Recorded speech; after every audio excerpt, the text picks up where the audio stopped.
Welcome to the Thursday Night Lights High School Football Game of the Week, presented by Wendy's. We're live in Cedarburg as the Cedarburg Bulldogs take on the Whitefish Bay Blue Dukes. My name is Mike McGivern. I'm with Sports Radio 1250 WSSP, and this is the Sports Radio 1250 pregame show. I'm here with both coaches for the game tonight, Coach Jim Tejan from Whitefish Bay and Coach Brian Lier from Cedarburg.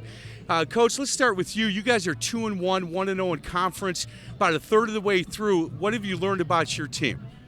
Well, the thing that we've learned a little bit about is our kids compete hard. Even in our game that we lost, we were in it right at the end, and chips didn't fall our way. Last week we were fortunate against Germantown. We got lucky. Yeah, that was a heck of a game, by the way. Coach Lier, same question to you, 2-1. What have you learned about your young team so far? Well, we're definitely a work in progress, but I'm pleased with the way we've gotten better and better the last couple weeks. The week one, West Dallas Hale was a strong team, really did some things to us. We had a lot of turnovers and struggled in that game, but we came out in the next game with Racine Park, and really the kids performed and competed a lot better. So I've seen the growth with each practice and game, and hopefully that continues that way.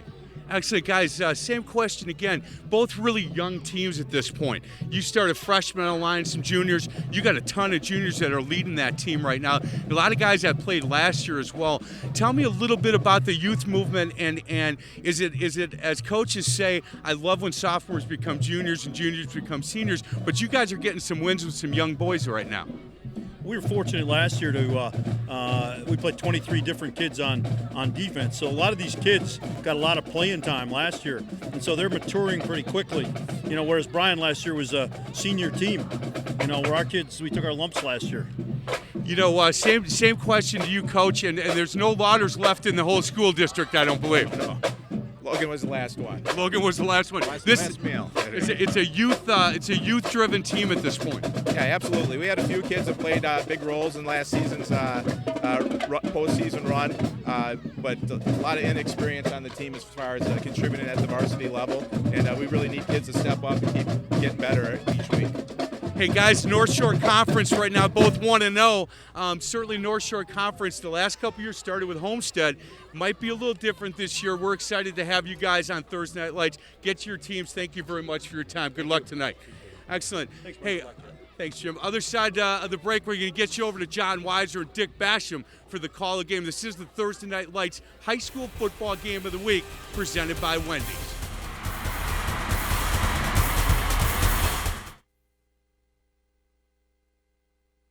Welcome back to Cedarburg, everyone. Our Thursday Night Lights game of the week, a North Shore Conference tilt between the Cedarburg Bulldogs and the Whitefish Bay Blue Dukes. With Hall of Fame football coach Dick Basham, John Weiser with you. Thanks for joining us tonight for this contest. And Dick, I'm looking at this as one of those old-fashioned slobber knocker type affairs tonight between the running attack of these two teams. Well, I agree. It reminds me of Rock'em Sock'em Robots, where you get those two robots in the ring and they just slug each other out. These two teams both like to run the ball. They're very good at it. They have old-fashioned coaches. But I think what's probably going to come down to is who can maybe complete a couple passes and whose defense can hold up throughout the whole game. Should be an interesting matchup between these two teams. Cedarburg, runner-up in the state tournament last year. Whitefish Bay competing hard in this North Shore Conference race. And talking to both coaches, they sense this is a pivotal matchup here tonight. Yeah, I think it will be. Of course, Whitefish Bay knocked off Germantown last week to get off to a good start. Cedarburg plays, of course, Whitefish Bay tonight, and then they play Germantown, and then they play Homestead all the next 3 weeks. So their season's going to be determined in those 3 weeks. For the Blue Dukes, it's Ra, the running back. Rashadim Gray, the 5'9 junior. He is everything and a very efficient athlete at that running back spot. Well, that's true. He's 5'9", 165. He's only a junior. I call him the igniter because he's the guy who really makes things happen on this team. He is a member of the sprint relay teams that won 2 events at the state track meet last year. He's also a very good wrestler, but he runs the football. He's got a 90-yard run, a 63-yard run, a 31-yard run for touchdowns this year. And I think as he goes, so goes the Dukes. Jackson Weber on defense, another tough one. Well, he's a 3-year starter. He's only a junior. He's the leader of this team. You're going to see him in the middle of the defense. He's about 6'1", 175 pounds. He's also their starting tight end, but he's a free safety who plays like a linebacker. And tonight, when Cedarburg is in their double wing, you're going to see him right in the middle of the defense making plays. For the Cedarburg Bulldogs, a couple of players that really stand out. Matt Johnson, their junior wide receiver running back, and Zach Hetzel on defense. Well, Johnson is the best athlete on the team, according to Coach Brian Lear. He was our leading receiver last year. He averaged about 15 yards a catch and had a couple touchdowns. This year in the first game, he caught 10 balls. He has 5 touchdowns receiving. He's also a leading running back. He had 100 yards in each of the last 2 games and has 4 touchdowns there. So he's got a 9-touchdown season going, and it's only the 3rd game. That's our pregame leaderboard brought to you by Wisconsin Lutheran College, Academic Excellence, Christian Leadership. Let's take a look now at our keys to the game here tonight. Well, actually, they're very similar for both teams, but I did try to break it out a little bit. I really think Whitefish Bay needs to complete some passes and take the pressure off their running game. And they need to play some field position and keep Cedarburg backed up as far as they can, because Cedarburg does throw the ball fairly well. And finally, I think they need to play solid defense and keep Cedarburg backed up as far as they can. Cedarburg, on the other hand, needs to contain Rashadim Gray, Rara Gray. They need to be unpredictable, I think, on first down, mix it up a little bit. And finally, they need to have their special teams continue to be special, because they actually have done some good things on special teams this year.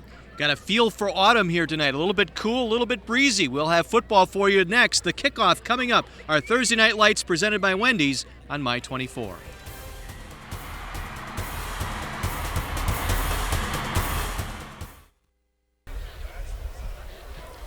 Just about set for our football game here tonight. The color guard from the Wisconsin National Guard will present the colors this evening, and we'll enjoy our national anthem this evening by the Cedarburg High School Vocal Jazz Ensemble. Remove your cap for the national anthem being performed by the Cedarburg High School Vocal Jazz Ensemble. Oh, say, can you see by the dawn's early light, when so proudly we hailed at the twilight's last gleaming, whose broad stripes and bright stars through the perilous skies, for the ramparts we watched were so gallantly streaming, and glorious triumphs proceeded. It proved through all night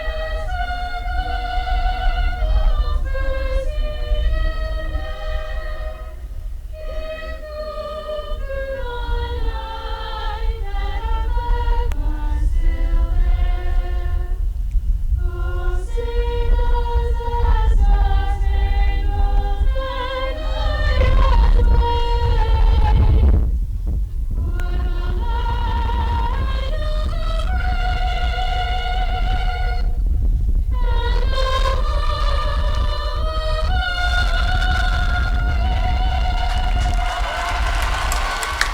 Outstanding job by the Cedarburg High School Vocal Jazz Ensemble here tonight in the land of Oz, Cedarburg, Wisconsin.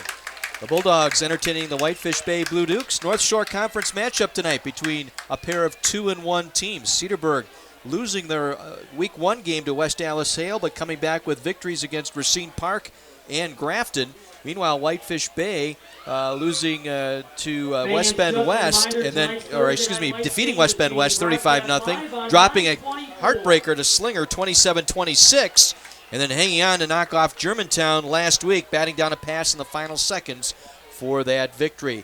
Cool evening tonight. Temperatures will start out in the 70s, a northeast breeze at about 15 miles per hour, right to left as you view it here from Cedarburg High School. The Bulldogs in the black jerseys, the Blue Dukes in the white jerseys, and we're just about set for high school football Thursday Night Lights presented by Wendy's here on My 24.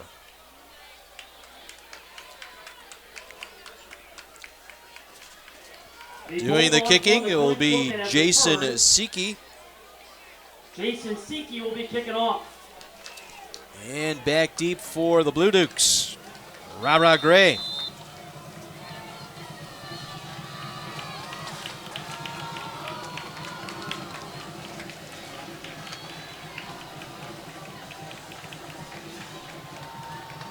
Week 4 of the high school football season underway with a high end-over-end kick. It'll be taken by the second man back there for Whitefish Bay. That is Darian Walker, and Walker struggles to make to the 20-yard line Gain of about 18 on that return. Kamen on the coverage for Cedarburg. Well, I think Cedarburg was very smart. they didn't kick it to Ra because he can run it back. Although Walker's a very good athlete as well, but he's certainly not the threat that Gray is. Let's take a look at the starting lineups when we get a moment here. We'll get this first down play underway, our first bank first down. As we'll work under center for Whitefish Bay, Grant Menard. Menard turns and gives to the fullback Posey. Julian Posey with the carry over the left side, gain of about 5 on the play. Posey, the ball carrier. Well, Whitefish Bay runs what the offense known as the wing T. It's a 25 after a pickup of 5. offense that was originated back in the 50s and 60s. That's what's called a belly play. The play just turn and hand it to the fullback off tackle. That's a play you're going to see a lot of tonight. Posey's a very capable fullback. Second down, we'll call it 5. Ball just across the 25-yard line. And this time it's Gray trying to get the edge here on the near side. Gets the corner of the 25, upended near the 30-yard line. Good open field tackle. Zuba, the cornerback, a good one. Let's set the offense here before we get too far along. Dismukes, Carlson, Peterson, Drews, and Shanley up front for Whitefish Bay. You see that backfield, Ra Gray, the leader at that running back spot. The backs and receivers for Whitefish Bay, the Blue Dukes. And a first down for the Blue Dukes. Grant Menard, their quarterback, a good one. Junior, 6'1", 180. And coming in, 6 of 16, 119 yards, 11 carries, 24 yards on the ground this season. You see Cedarburg has their linebackers up. They intend to blitz quite a bit tonight.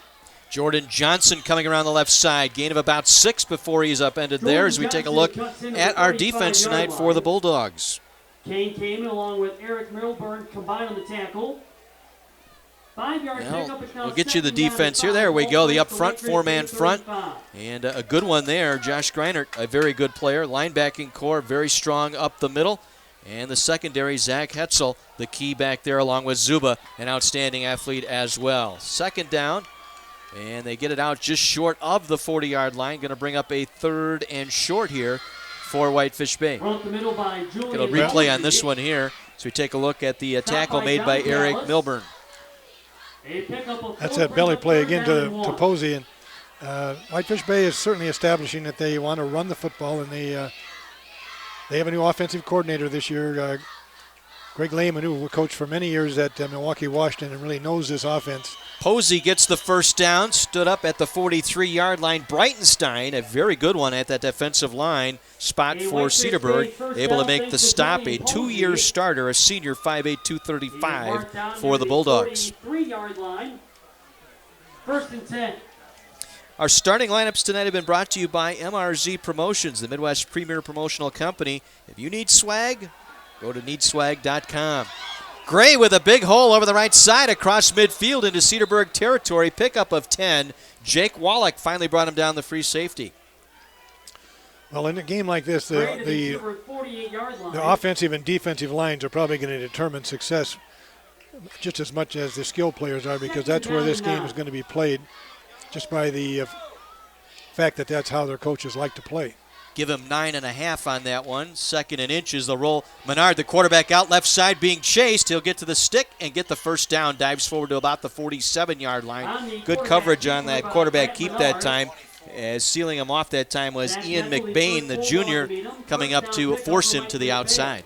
Well, that's a play that's known as a bootleg play, where the quarterback fakes the handoff to the running back, to Gray, and actually keeps it and hides it on his hips and goes the opposite direction. And it's a very effective play, and it was, in this case, good enough to get the first down. Impressive opening drive here for the Blue Dukes. They've made it into Cedarburg territory as they hand it off once again, coming around the far side. And that is Jordan Johnson, his second carry, a junior.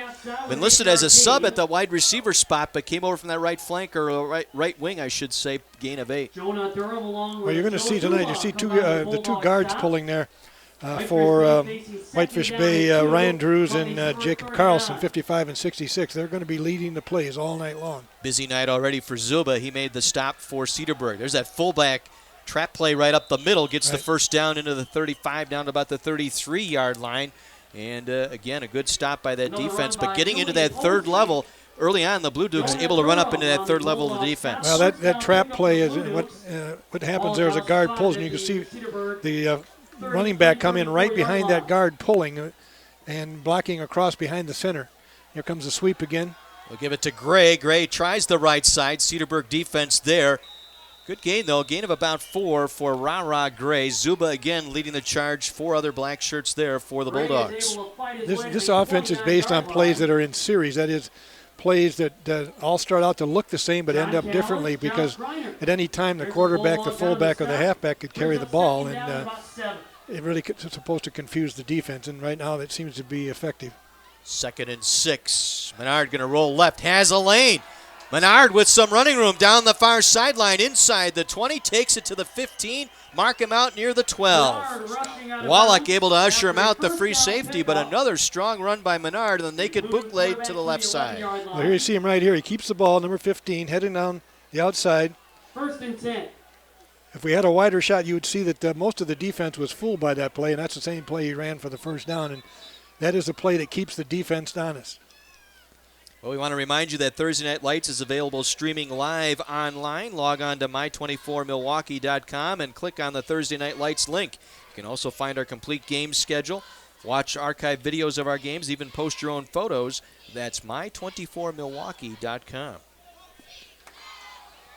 Try to hand off up the middle and nowhere to go. Julian Posey on the rush. Good defensive surge that time, led by Evan Fisher, the linebacker, a senior, a good one, another 2-year starter for the Bulldogs. Well, that's exactly what Cedarburg needed. They needed to break the rhythm and get the down and distance a little bit more in their favor. 3rd member of our crew, Mike McGivern from Sports Radio 1250, on the sideline this evening. The coaching staff over here, everything that they worked on this week, everything they said, look, we're going to see is what they're doing. They want these guys to stop it at this point. Once again, Johnson takes it around the corner, left side, inside the 10. Run up the left side by Mark him down at the 7. Kane able to make the stop. Johnson to the 6-yard line, a gain of about 5. We'll give him 5 on the play, sets up 3rd. Whitefish Bay bringing up. And about 5 here for Whitefish Bay. Opening drive, well over 5 minutes on this drive for the Blue Dukes. An impressive one. Started at their own 20 following the opening kickoff. Johnson in motion to the left. The give is to Gray. Up the middle. Tries to dive inside the 5. Stopped at the 4. Good job up the middle that time for the defense. Came in again, the strong safety coming over the top to make the play. Well, Whitefish Bay now has decided that they aren't going to forego the field goal and try to get the first down. They do have a very good kicker. He has a 42-yard field goal to his credit so far this year, but I think they believe early in the game here it's important to establish that they can get in the end zone. So let's see what they've changed the formation a little bit here. Menard's going to keep it to the pylon. Touchdown, Whitefish Bay. Naked bootleg over that left side once again. 3rd time they've called his number tonight over that left side, and he had a lane. And Whitefish Bay on the board early, an opening drive touchdown for the Blue Dukes. Well, that's a play I saw him working on in practice this week with Grant Menard. He was a defensive back last year. This is his first year playing quarterback, and he's got a lot of athletic ability, but he's a little rough on the edges, and he just took the ball and followed all the blocking right into the end zone. Colin Downing, I should say, does all the PATs, the field goals, kickoffs, punting. Graydon Peterson, the long snap, the hold, the spot, it's on the way, and it is good. Well, that's an impressive start for Whitefish Bay, I'll have to say that. To march down the field and have a couple of key 3rd down situations that they were able to convert. An opening drive touchdown for Whitefish Bay. They lead it 7-0. We'll step out, back with more from Cedarburg. You're watching Thursday Night Lights presented by Wendy's on My24.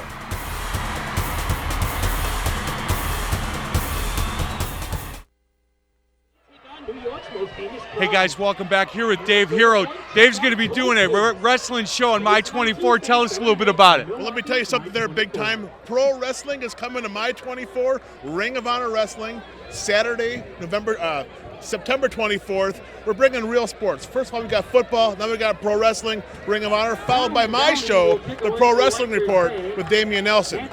What's the chance you having me on that show? I think a great chance. I'm always looking for someone to hit with a chair. There you go. Great. Give us the time. It's going to be 10 o'clock Saturday nights, starting on the 24th. We're talking about Ring of Honor and the World Wrestling Entertainment, TNA, but mostly Ring of Honor post show. We're going to wrap it up. We have Davey Richardson, Shelton Benjamin, all the stars of Ring of Honor Wrestling, the next big thing in pro wrestling, Ring of Honor. Thanks a lot. I appreciate that. Back to you guys up at the booth. Did he call him big time, Mike McGivern? I want to get in line to hit him with a chair. Blue Dukes with an 80-yard drive, taking almost 5.5 minutes to open up our scoring 7-0. A squib kick be picked up by the short man there. That is Kane Kamen. And Kamen across the 30, just short of his own 35-yard line. Good field position here for Cedarburg. They need to respond as the Blue Dukes on that opening drive taking up nearly half the first quarter. Yeah, that's really key to respond in a favorable way. At least get some first downs. If you don't score, it's not the end of the world, but you do need to establish yourself right away and make them play defense. Tight formation, double the old wing T here is what you will see from Cedarburg. Old-fashioned football. They'll toss it to the right wing coming around the near side. That is should be Johnson, I believe on the carry. Zach Ketzel to Check the that. 38. Matthew Trout on the stop. Matt Trout and Jacob Pandel. So get another look at this one. For the Whitefish Bay tackle after a gain of 4. This is just a little toss play. They run their wing tee a little bit different than Whitefish Bay does. It's a lot tighter alignment, but it's the same basic concepts. Again, they'll toss it to the wing coming around the near side with the football. Hetzel, the wing back from that right side, going to be stacked up. Good pressure that time up front. Good string out by that Blue Duke defense. Tyler Trevere, I should say, on the stop as we get another look. Tyler Trevere again led the Whitefish Bay charge. It makes a good effort, but there's too many white shirts there to stop that play. A really good pursuit by the Blue Duke defense. 3rd and long here for Cedarburg on their opening possession. And they'll give it to the fullback, and they find him and wrestle him down. Hudson Walton, the carry, disputes the defensive end here on the near side. Read it well, was right on him immediately. Well, that appeared to be a little what you call a trap play again, where the fullback goes up the middle and they try to take advantage of an overcharging lineman. 1 yard gain, it's 4th down and 6. But they weren't able to establish anything, and they're going to turn the ball over to Whitefish Bay right away. Siki into punt, so a quick 3 and out here for Cedarburg. The Blue Dukes came to play here tonight on the road, scoring on their opening possession, and on defense sent the Bulldogs 3 and out.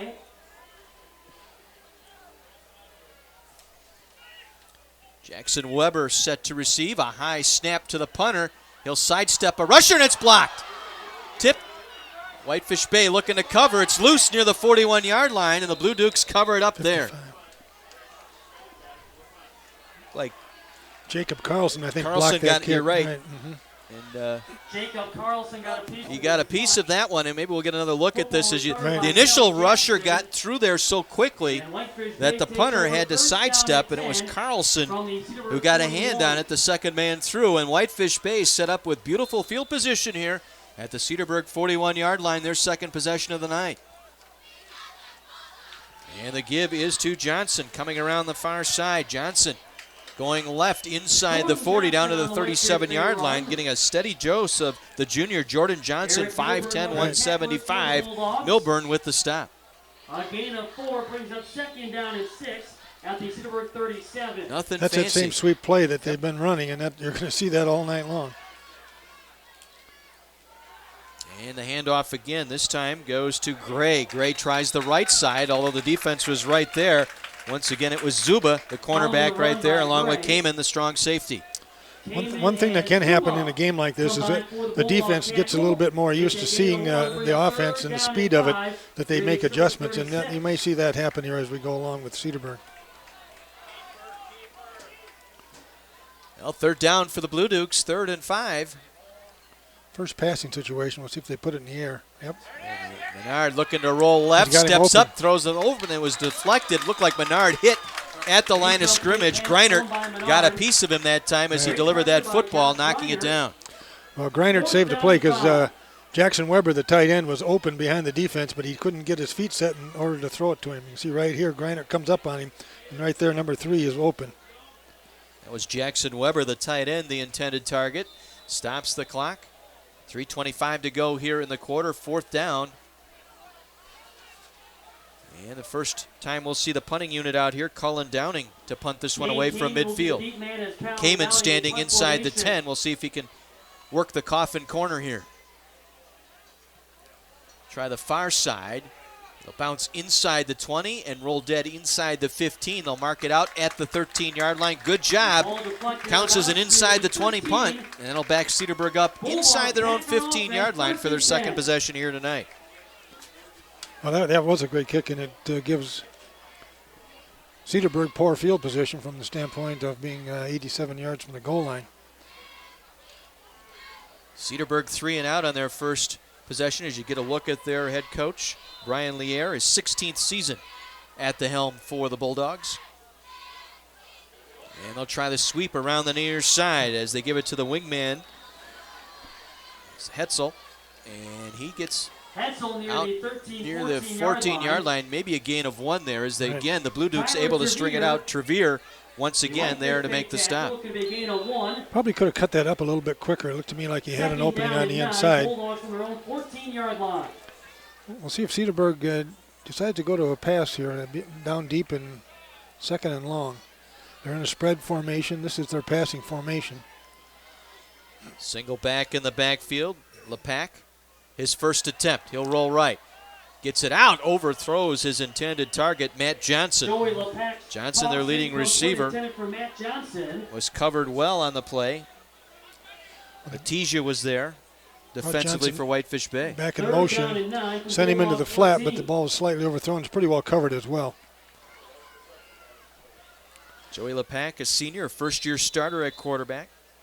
20 of 39 on the season, 281 yards, 6 touchdowns, 3 picks on the young season for the first-year starter.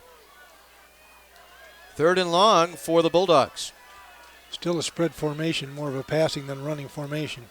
Lepak wants to throw, going over the middle, intended for his tight end that time. Weber. It's for Stever. Yep, Stever, the intended target. Jackson Weber, the free safety, with him step for step. Another look. Stever's only a freshman. He's a pretty lanky kid, and he has good speed. But that's a tough throw because he had to throw it right parallel to the direction he was running, and that's very difficult to complete. Another 3 and out here for the Bulldogs. Siki will punt from his own goal line. Whitefish Bay is likely to get pretty good field position out of this. Good snap. And this one will float here to the near side. Weber will take inside the 40. Sidesteps a block, has a lane. Gets it inside the 30, and then it's covered up there, short of the 25-yard line. I think if he would have taken that just a little bit further, Coach, out toward the numeral, would have had something there. Zach Hetzel, one of their better athletes in the history of Cedarburg football, there to make the stop. Well, what he did is he started up the middle and drew everybody in and then took off for the sideline. But you got to give, I think that was Hetzel there, credit for getting out there and containing as he did on that play. Jim Teachin, head coach, 14 seasons for the Blue Dukes. 11 years as the defensive coordinator, coming off a 5-5 campaign a year ago. Excellent field position from the Cedarburg 26, 1st and 10. Johnson in motion to the left. The give, inside handoff to Posey, the fullback. And Posey bruising his way forward inside the 25 for a gain of 2. A lot of Bulldogs there to make that stop. Getting up from the bottom of that pile was Breitenstein once again leading the way. Yeah, the interior defense has tightened up quite a bit for Cedarburg, and the last 2 or 3 times they've tried to run between the tackles, there hasn't been any room. McBain also there on the stop, 2nd and 8. Here comes Gray, near side. Gray met in the backfield and dropped right there. Immediately, Kane Kamen right there. Nowhere to go for Gray, and he stopped for a loss back to the original line of scrimmage. Well, it's great pursuit there by the Cedarburg defense. Now, if I'm Whitefish Bay coach up in the press box, I'm looking at all that flow, and probably time to take advantage of it with a counter play of some type here. Connor Weiss split out to the far side. Johnson lined up in a slot left on 3rd and long. Menard going to keep it, cuts it up the middle. He'll be met there. Dropped inside the 25, maybe the 24-yard line. Brings up 4th down. And decision time here, Coach. You've got a good kicker in Colin Downing. Right. You have the lead. It's late in the quarter. Well, he has a 42-yard field goal, and that's what this would be if they decide to kick it. And it appears that they at least are going to line up for it.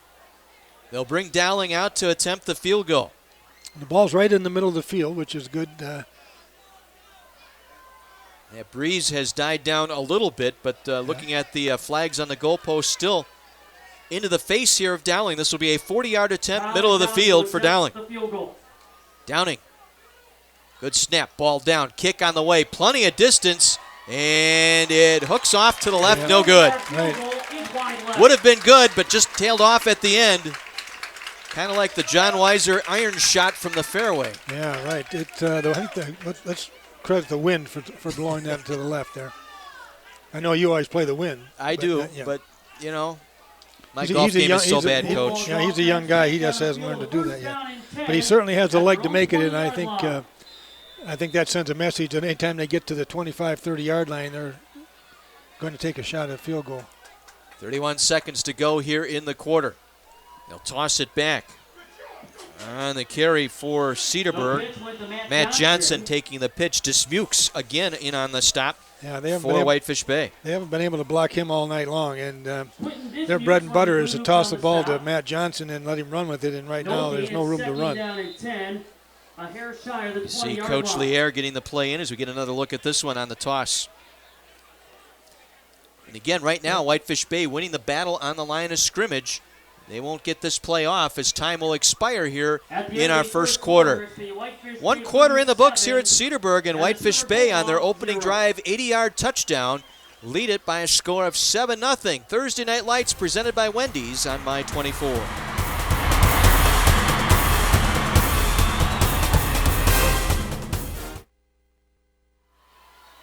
(7-0) Whitefish Bay as we begin quarter number 2 from Cedarburg High School on an autumn-like evening here in North Country.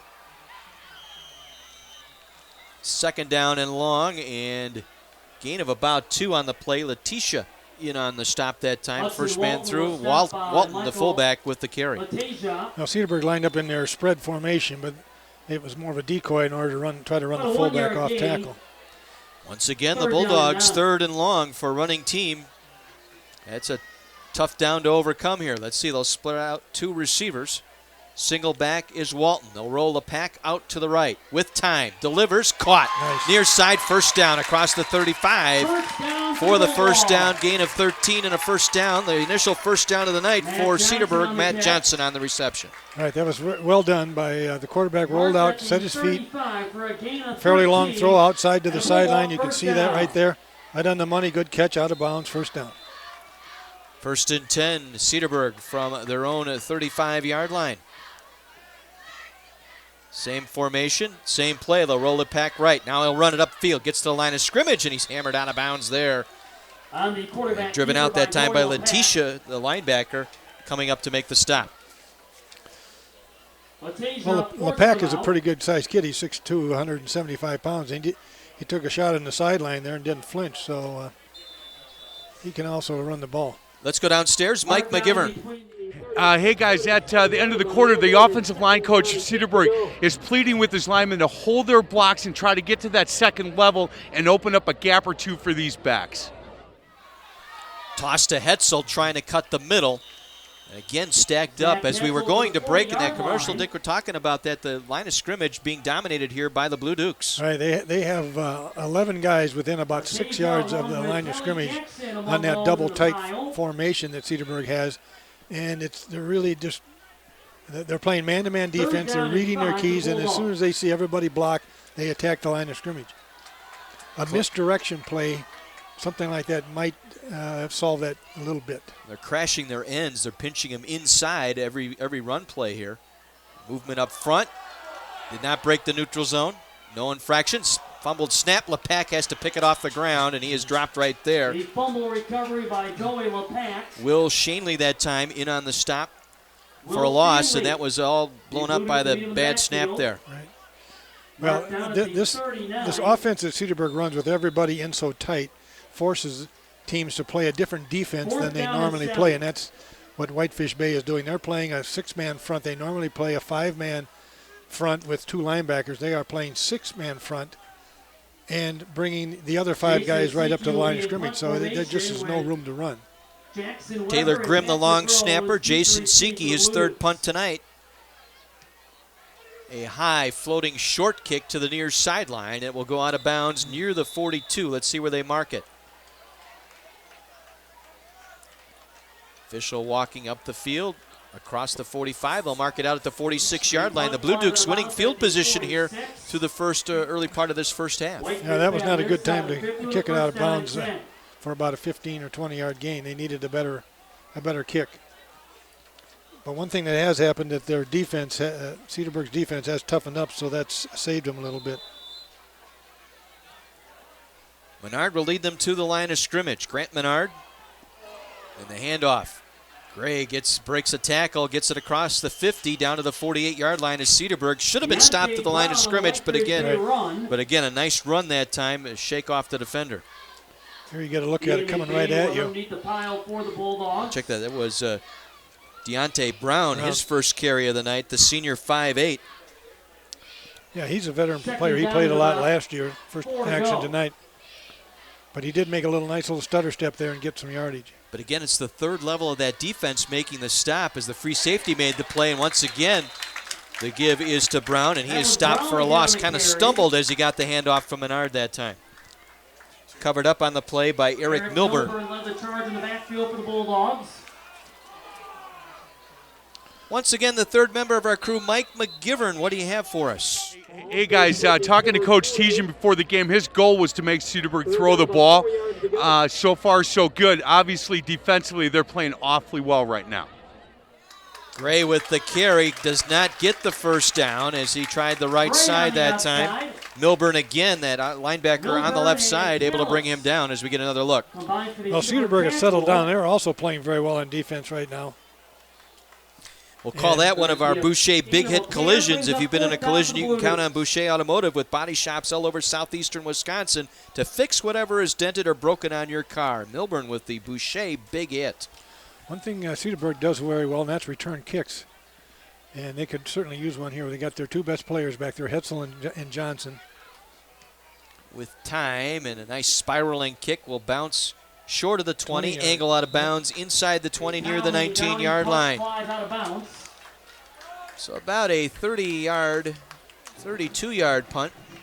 No return, so it'll set up the Cedarburg Bulldogs here. Just under 8 minutes to go here in this first half. Since that opening drive, it's been a defensive struggle here between both schools. Right, Cedarburg has to consider that last series a mini victory because they gave them the ball at midfield and got it back at the 20-yard line in 4 down. So Mike McGivern is right. The Whitefish Bay Blue Dukes are daring Cedarburg to throw a pass. And until they do throw passes and loosen them up, it's probably going to be a 3-and-out type of night. And they're out in their spread formation right away on first down here. Trips to the top of the screen. They'll go with 3 receivers to the left. Lepak under center. Lepak throwing the football out far side, caught in the flat. Zuba with the catch across the 25 and angled out of bounds by Matthew Trout, short of the 30, gain of 9 as we get another look. Right. Just a 3-step drop by the quarterback. Receiver takes about 5 steps and turns and stops. It's a timing play. When I was at practice this week, they were working on that real hard, and they were it was looking good in practice. Looked good at the first throw here tonight. Zuba in between the 28 one of the captains of this team, Zuba, the senior. And the Bulldogs face 2nd down and 2. Gain of 8 on the play, 2nd and short. Lepak. Same formation, other way. Yep. And penalty marker down. Looked like we had some movement there. Right side of that offensive line. Our first penalty of the ball game tonight. I think Kane Kamen was lined up as a slot back. Just moved a little bit before the ball was snapped. And we have a chance to remind you that Thursday Night Lights is available streaming live online. Log on to my24milwaukee.com and click on the Thursday Night Lights link. You can also find our complete game schedule, watch archive videos of our games, and even post your own photos. That's on my24milwaukee.com. Penalty moves them back 2nd and 7 for the Bulldogs. The handoff, fullback, ball on the ground as they scrum for it near the 27-yard line. No signal yet. And the Blue Dukes recover. First turnover of the ball game as Looked like the fullback never had control of it. Jeremiah Holt, the star last week, broke up the pass to end the ball game to defeat Germantown last week, comes up with the fumble recovery here. That's a huge play, and you can see that Hudson Walton did not get the handle on that going through the line. Actually, it was a good call, and he probably had a pretty decent gain, but you got to bring the rock with you, as they say. From the Cedarburg 27, Blue Dukes 1st and 10, leading 7-0. Gray in motion right. Menard going to throw. Has some time, runs to the far sideline. Nowhere to go as he is ushered out there. Good penetration that time by the defense. As once again, Ian McBain there to spread him out to the far sideline. Now that's a little inexperience on the quarterback's part. He rolled out to the right, and instead of throwing the ball away, he ran out of bounds for a 10-yard loss. And that's huge now because they're out of field goal range with 2nd down and about 20. Now you want to get rid of that ball. Once you're inside the numerals with that sideline, just throw it away. They'll let you do that. They'll run the reverse. Gray turns around, hands it back to Jordan Johnson. Johnson breaks a tackle outside, 25-20. 15-10 to the goal line. Touchdown, Blue Dukes. The reverse from Gray to Johnson, and it's into the house for 6 for the Blue Dukes. Jordan Johnson with a 36-yard rushing Well, there's the end of the run right there. He should have been tackled on the line of scrimmage, and unfortunately he wasn't for Cedarburg. Unfortunately for Whitefish Bay, he's in the end zone. If we get another look, it looked like Hetzel was drawing a bead and then lost his footing right before he got to the runner that time as Johnson gets it into the end zone, his first touchdown of the year. That was what the old counter crisscross play, where they call it, where the play starts to the right and the backs crisscross and hand it off. The extra point is up, and it is good. 14-0 in favor of Whitefish Bay. They capitalize on the turnover to take a 2-touchdown lead. Once again, downstairs we go to Mike McGivern. Hey guys, here with Rebecca Manzinga, the marketing director for Boucher and Kaya. 3 times I've screwed that up. Hey, let's talk a little bit about what's going on at Boucher with some incentives. New incentives for September are coming out right now. Ford just announced Truck Month. They've got 0% for 60 months, $1,000 off, and then no payments for 90 days. So that's pretty huge. And then we're expecting the rest of the manufacturers to follow suit. Excellent. A lot of good things going on at Boucher. Is there anything you'd like to say? Nothing, but that's okay. She's 5. She likes to talk, but not today. Thanks a lot. Up to you guys at the booth. Hey, she's probably tuckered out. She was hanging up those banners before the ball game. They had her working out here, helping her mom. So that's right. She was hanging those Boucher banners around Cedarburg Stadium here tonight. Hopefully she'll get a special treat. A 36-yard touchdown run by Jordan Johnson following the fumble recovery by Holt. And so the Blue Dukes have opened up a 2-touchdown lead here midway through our second quarter. With Dick Basham, Mike McGivern, John Weiser with you on a chilly evening in Cedarburg tonight. And with the wind at his back, this kick will go into the end zone. Automatic touchback regardless if the returner fields it in the end zone. High school rule there. So out to the 20-yard line it will go for the Bulldogs, who have been bottled up tonight. We talk about the battles going on. It's really been the battle up front that's been won by the Blue Dukes. Yeah, they have not been able to establish a running game of any consequence, and they tried to loosen it up a little bit in the last series, and they had a fumble which stopped them a little bit early. I think they can throw the ball. Looks like we're going back to the run formation with one wide receiver. And they try to go up the middle. Walton, the fullback, gets it right back. I tell you what, I like that from a coaching standpoint. The kid fumbled the last time he touched the ball. What's the first play coming back out of the huddle? Get it right back in the hands of Walton. Give it back to him, but I will have to say this. It didn't appear that he got the handle real well on that one either. But fortunately, he didn't fumble it. Letitia on the stop. He's been busy tonight defensively for the Blue Dukes, one of the linebackers for this Whitefish Bay team. Gain of 4, 2nd and 6 upcoming. LePack going to throw it out near side, completes to Johnson. Matt Johnson fighting his way forward out to near the 30-yard line before he is cut down there. Forced out Patrick Rose, a cornerback on the near side. Well, that's the little hitch pass that I said earlier they were working on, and timing was excellent. The ball was thrown on time, and Johnson is able to get a couple extra yards after he makes the catch. Johnson, a busy week 1, had 10 receptions, 140 yards, and 2 touchdowns against West Alice Hale, and unfortunately a losing effort in that ball game as they'll toss it back. Coming around the near side is Hetzel. Hetzel will get the first down across the 30 out to the 31-yard line, gain of 3 and a first down. Well, that's good. I think that might be their first down. Jackson Weber there to make the stop defensively for the Blue Dukes. One thing I know about Cedarburg, they're going to keep hammering it in there. They know how to run this offense. They've done it for many, many years. Coach Lier is probably an expert on it, as good at it as anybody, and they're not going to back off from it. From their own 32, 1st and 10, Cedarburg.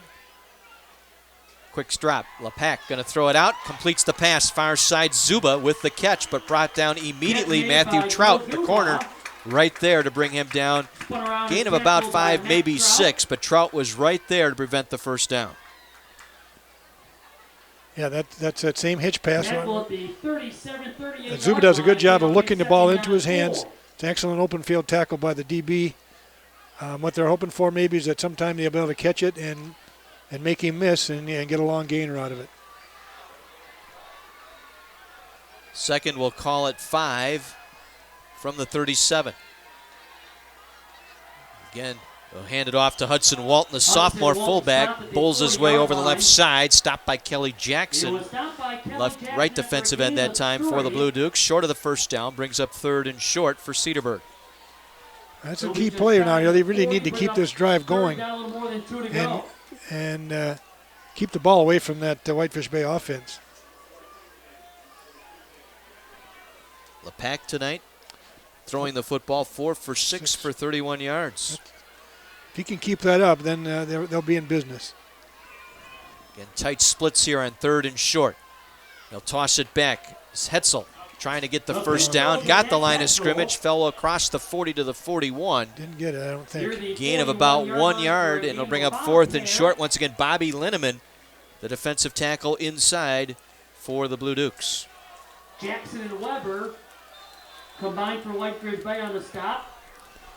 So get a good look at Brian Lier in that sideline for Cedarburg.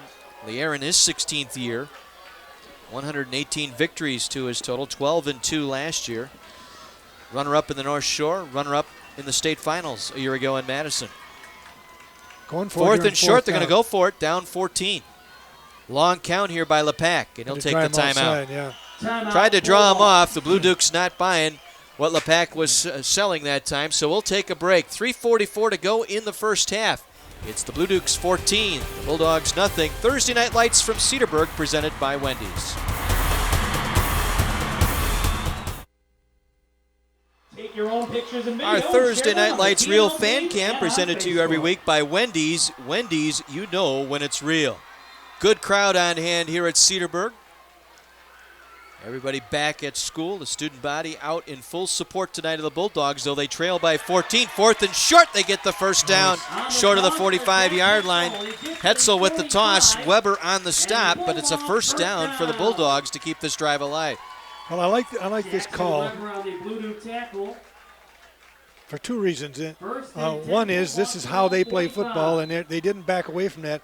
And 2, it was very important for them to keep the ball at this point and really keep it away from Whitefish Bay and try to get down and get at least 1 score on the board before they get to halftime here. Our first bank, first down, short of the 45-yard line. Late here in this second quarter, Cedarburg trailing.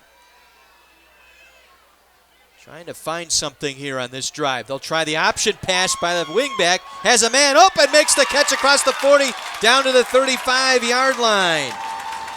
It was Weber on the stop, Josh Greinert on the reception. Off the toss by Matt Johnson, and Weber brought him down, but a big gain to the Blue Duke 35-yard line.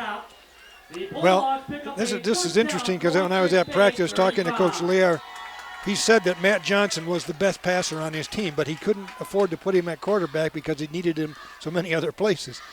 And there he showed what he can do with the ball. And probably isn't the last time you're going to see that tonight. Run by Zach Hetzel. Hetzel that time trying to get the middle. Brought down by Trevere. stopped at the 34-yard line. May have gotten a yard. Second down and 9, we'll call it here. Clock rolling under 3 minutes to go here in the half. That's that same little toss to the wingback and just powered in behind the left side of the line. Whitefish Bay is hanging tough in there, not giving much ground between the tackles. From the 34, second and 9. They'll try the fullback once again. Hudson Walton, the sophomore, bulls his way like a bowling ball inside the 30 down to the 29-yard line. Kelly Jackson there to make the stop. Well, interesting thing, Hudson Walton was their second leading rusher last year. But, of course, he was way, way behind Logan Louders, who was the star here for at least 3, maybe 4 years. I think he played for 4 years. But he averaged about 10 yards a carry last year. He's starting to find his way through the middle there pretty well. Clock rolling here, approaching the 2-minute mark in this first half. 3rd and 4 from the Blue Duke 28-yard line. So the man in motion, Hudson again. Hudson Walton close to a first down near the 25-yard line, just trying to bang it between the tackles. Jackson Weber, the free safety on the stop. Well, they're moving the ball. The problem right now is the clock is also running on them, and I think they only have 2 timeouts left. They just had to burn one there on that punt situation.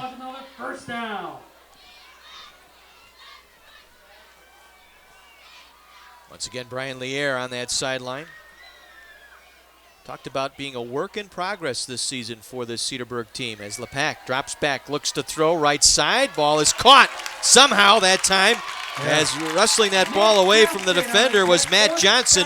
Got it out of the hands of Patrick Rose and close to a first down as we get another look. That was a little what you call a squirm route where he started inside and then worked his way out. And you can see he was covered like a blanket and still made the catch and got yardage and got out of bounds to stop the clock. That's a great play. Well, CW18 is TV to talk about starting Monday. The dating world gets a little less scary and a lot more funny with Excused, the new reality dating show with a hilarious twist. Excused at 4 and 4:30, 5 days a week starting Monday on Milwaukee's CW18. Hudson Walton again on the carry. This time short of a first down as Mike Letizia and Jackson Weber both there defensively. Hit for Whitefish Bay. As you got to look at Jim Teachin, the coach at Whitefish Bay, looking on here.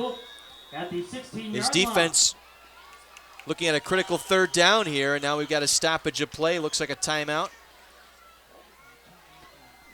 Well, they brought the big boys back in. They got everybody in tight. I think they're going to try to pound it in and get that first down. Be sure to listen to the Wendy's Varsity Blitz Scoreboard Show Friday nights at 7 on Sports Radio 1250 WSSP. Get updates and scores from all the area high school football games. That's the Wendy's Varsity Blitz, Fridays at 7. Sports Radio 1250 WSSP. 3rd and 2, clock rolling, 48 seconds to play in the half. As coming around the far side with it, Hetzel, the senior wingback on the toss, going to be close. See where they mark it. They needed to get across the 15 for the first down. It is enough for the first down. Pandel and Trevere, the 2 linebackers on the stop. So a very impressive drive here, which started back on the 20-yard line. And the Bulldogs trying to get back into this one, trailing by 2 scores late here first half. Bobbling it is Johnson, able to bring it back down. Now fumbles, ball loose, picked up by the Blue Dukes. Matt Johnson had trouble right from the get-go, and as he tried to tuck it away, lost control, and Patrick Rose jumps on it for the Blue Dukes. Yeah, he just didn't get it secured well enough, and then he gets punched out from behind. Looked like Trevere may have punched it out that time, and Rose on the recovery. That's exactly what happened. It was number 58, Tyler Trevere, and that's a super play. Unfortunate for Cedarburg. They really had a good they can build on this drive. That's about all you can say now. They're going to go in down by 2 scores at the half, but they have established they can move the ball. See what the Blue Dukes do. They will take a knee, content with the 14-point lead here late. Pair of costly turnovers tonight for Cedarburg. Cedarburg has established they can stop Whitefish Bay now. Other than the first drive and that one play that probably should have been not a touchdown, but it was. And then they moved the ball here about 60, 70 yards before they gave it up. So they have things to build on at halftime. Whitefish Bay will stay in the huddle as the clock will run out here Not quite, I don't think. Let's see. They will take it all the way down, and we'll get to halftime here in Cedarburg. 14-0 Whitefish Bay on top of Cedarburg in a critical North Shore matchup between a pair of 2-1 teams as they get off into an early conference start. And so far it's the visitors from Whitefish Bay dominating here tonight, getting a pair of turnovers, cashing one of them in for a touchdown, and turning away the Blue Dukes with the fumble recovery here late in the red zone. Yeah, that's huge. And, they always talk about turnover margin, and sometimes you get away with it, but most of the time you don't. In this situation, they didn't. Downstairs, Brian Lier is with our Mike McGivern. Hey, Coach, 14-0 at half, couple of turnovers. Great drive there to end the half, but nice to punch that one in. Yeah, that definitely was a big play here, but I'm pleased with what the kids got going here. We got a little momentum going, feeling like we can move the ball now after a slow start, and our defense is playing a little bit better as well. So we knew they were going to be a good physical team, and we're just going to have to keep working to stay in this thing. No doubt. One play where they got to the outside on you, they haven't been able to get to the outside much. That one play hurt a little bit. Yeah, they're that type of team. They have those type of players. One little breakdown and they can take it the distance. So we're just going to have to be a little bit more fundamentally sound on every single play because we know they're that explosive. No doubt. Brian, thank you very much. Get to halftime. We'll get to a break. Other side of the break, we'll get back over to Dick Basham and John Weiser. It's Thursday Night Lights High School Football Game of the Week presented by Wendy's.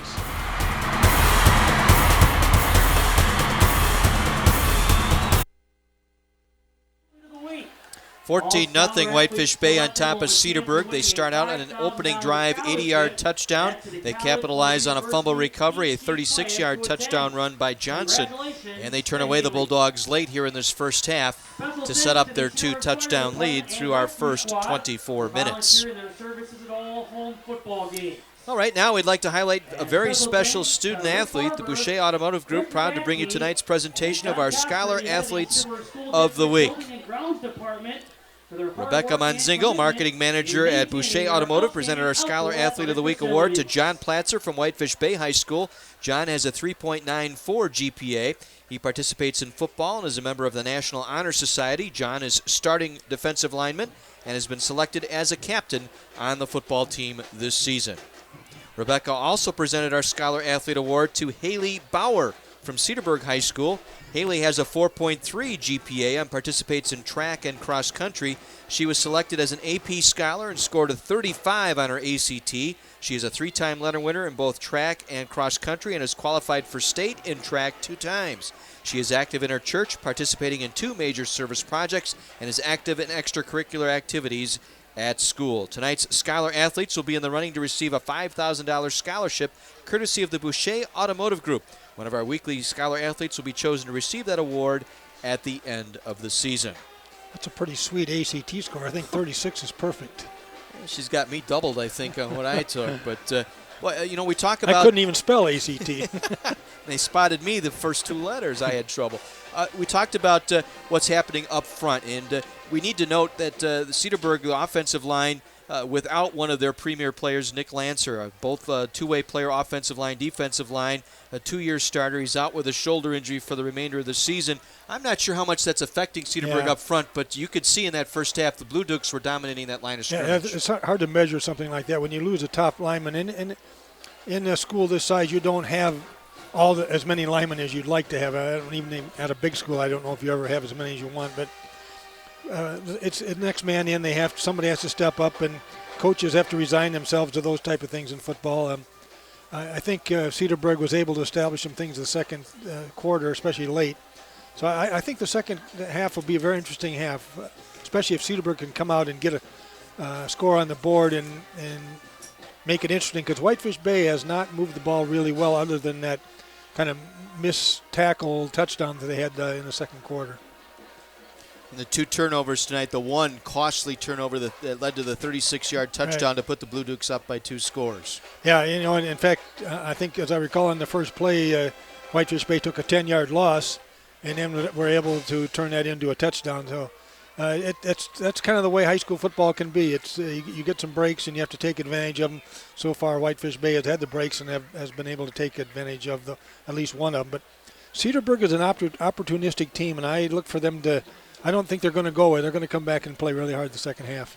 The third member of our crew each and every week on Thursday Night Lights, Mike McGivern from 1250 WSSP on the sidelines. What do you got?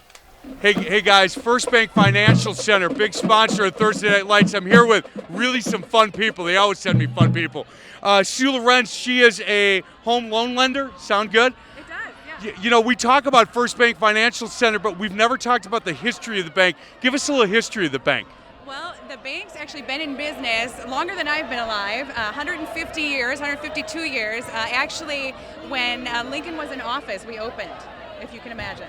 So we're very, very, very solid. You hear a lot of things about a lot of banks, and we've been around for a long, long time, and we're still First Bank. We're still who we started. You know, I like First Bank because they talk a lot about that, and I was not around when that first opened. But we're going to talk to Emilio Macareno. Emilio, you guys are opening a branch in Grafton, which is very exciting for First Bank Financial Center. Tell us a little bit about the Grafton branch and when it's going to open. Absolutely. I'm the branch sales manager, and we're going to be opening our office sometime in spring of 2012. We're going to be located on the near the intersection of Highway 60 and Northport Washington Road. We're very excited about joining the community, and you'll be hearing a lot more in the coming months, so stay tuned. Excellent. Last question. I'm going to hold the mic, okay? Last question. You guys talk a lot about being a local branch, local bank. I'm always impressed with that. A lot of people say that they're the local community bank. Tell us the difference with First Bank Financial Center. I can say that 80% of our employees are volunteers, and they live in the communities, they work in the communities, they volunteer in the communities. The bank is something very personal to them. They take their job very personally, and we want to help people. That's why we're there. We're not there to say no. We're there to try to help our family and friends, the people that we're close to. Excellent. Could you hold this real quick? Hold this mic. Hey, we're going to get to a break. The other side of the break, back up to the booth with Dick Basham and John Weiser.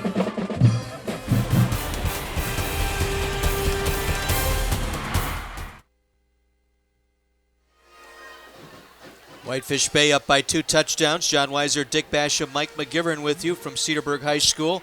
Blue Dukes coming from Whitefish Bay here, opening up a 14-0 lead as we get a look at the Cedarburg Marching Band entertaining here at halftime. And, we look at some of the offense here in this first half, and, impressive because Whitefish Bay started out with that opening 80-yard drive. Right. That made the statement, I think, of the ball game as we Right. take a look at the highlights from that drive. Well, this is actually Jordan Johnson on the second touchdown, which was a really good run. He probably should have been tackled at the line of scrimmage. There you see Ra Gray right there. Not much for him. Here's Menard on the bootleg. This is for the touchdown, I believe. They've had that play. That's the other play tonight. They've Right. worked on that naked bootleg around the left side. And for Cedarburg, we get a look at their fullback. This is Zach Hetzel right Yep, here. This is Hetzel coming off the wing. Again, being swarmed. This is more of a defensive highlight, I'd say, being swarmed by the defense. Here's Matt Johnson throwing to Greinert on that play-action pass. Good connection there. Here's, I think, the throw out to Johnson. He makes a great catch, a run out of bounds. That was to stop the clock on the drive that eventually failed. And here is Jackson Weber on the punt return. Does a nice job of taking it up inside, drawing the coverage in, and then breaking it to the outside. But Zach Hetzel saves it for Cedarburg. Fumbled snap there would be a defensive highlight. Here's a throw out to Joe Zuba. Little hitch pass. A good throw and catch, but also good defensive play there as well. Inside counter to down by the goal line to Gray, which did not get him a touchdown. So there you see pretty even on the first downs, but a huge discrepancy in the yardage, which is a little bit of a surprise because Cedarburg really does run the ball quite well. 118 yards, no yards passing for Whitefish Bay. A little balance for Cedarburg, but not enough to actually, be in the game right now. They need to come out in the second half here and make a statement. I believe they're going to receive the opening kickoff. So they need to come out and really establish something right away. You see the turnovers there. 2 of them, Whitefish Bay able to cash one in for 7. Right. And then the other late in the first half here, turning Cedarburg away in the red zone as we look at our leaderboard. Right, yeah. Jordan Johnson with 5 carries, 59 yards. That's just about 12 yards a carry. And Patrick Rose, a big fumble recovery, which turned things around in that situation. And Matt Johnson, 2 receptions for 35 yards. Zach Hetzel, defensive back really is somebody we wanted to highlight before the game. Coach Liera said to me in practice that he is one of the best ever at Cedarburg, and he's been here 16 years, so I think that's a pretty big compliment. He's talking about him as a defensive back. He is an excellent defensive back. Our leaderboard tonight brought to you by Wisconsin Lutheran College, Academic Excellence, Christian Leadership. Second half set to come your way. It's been the Blue Dukes by 2 touchdowns. This is Thursday Night Lights presented by Wendy's on My 24.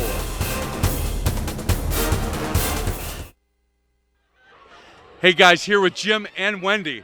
Jim and Wendy, I'm starving right now, but I don't know why. Jim, tell us a little bit about some of the new things going on at Wendy's, new items. We got new cheesy fries coming out, new ranch fries, and a new cheesy burger. Everything's going well at Wendy's today. Yeah, and as always, really community-oriented, the people at Wendy's. You know, I often wondered about Wendy. She goes to West Bend East. How cool is that? Wendy, you enjoy playing the Wendy character? Yes, I do. I do it a lot, actually. You do. You know the best part? If they catch, look behind us, if they catch Frosty, we're getting some. We're going to get to a break, other side of the break, back up to the booth, Dick Basham and John Weiser.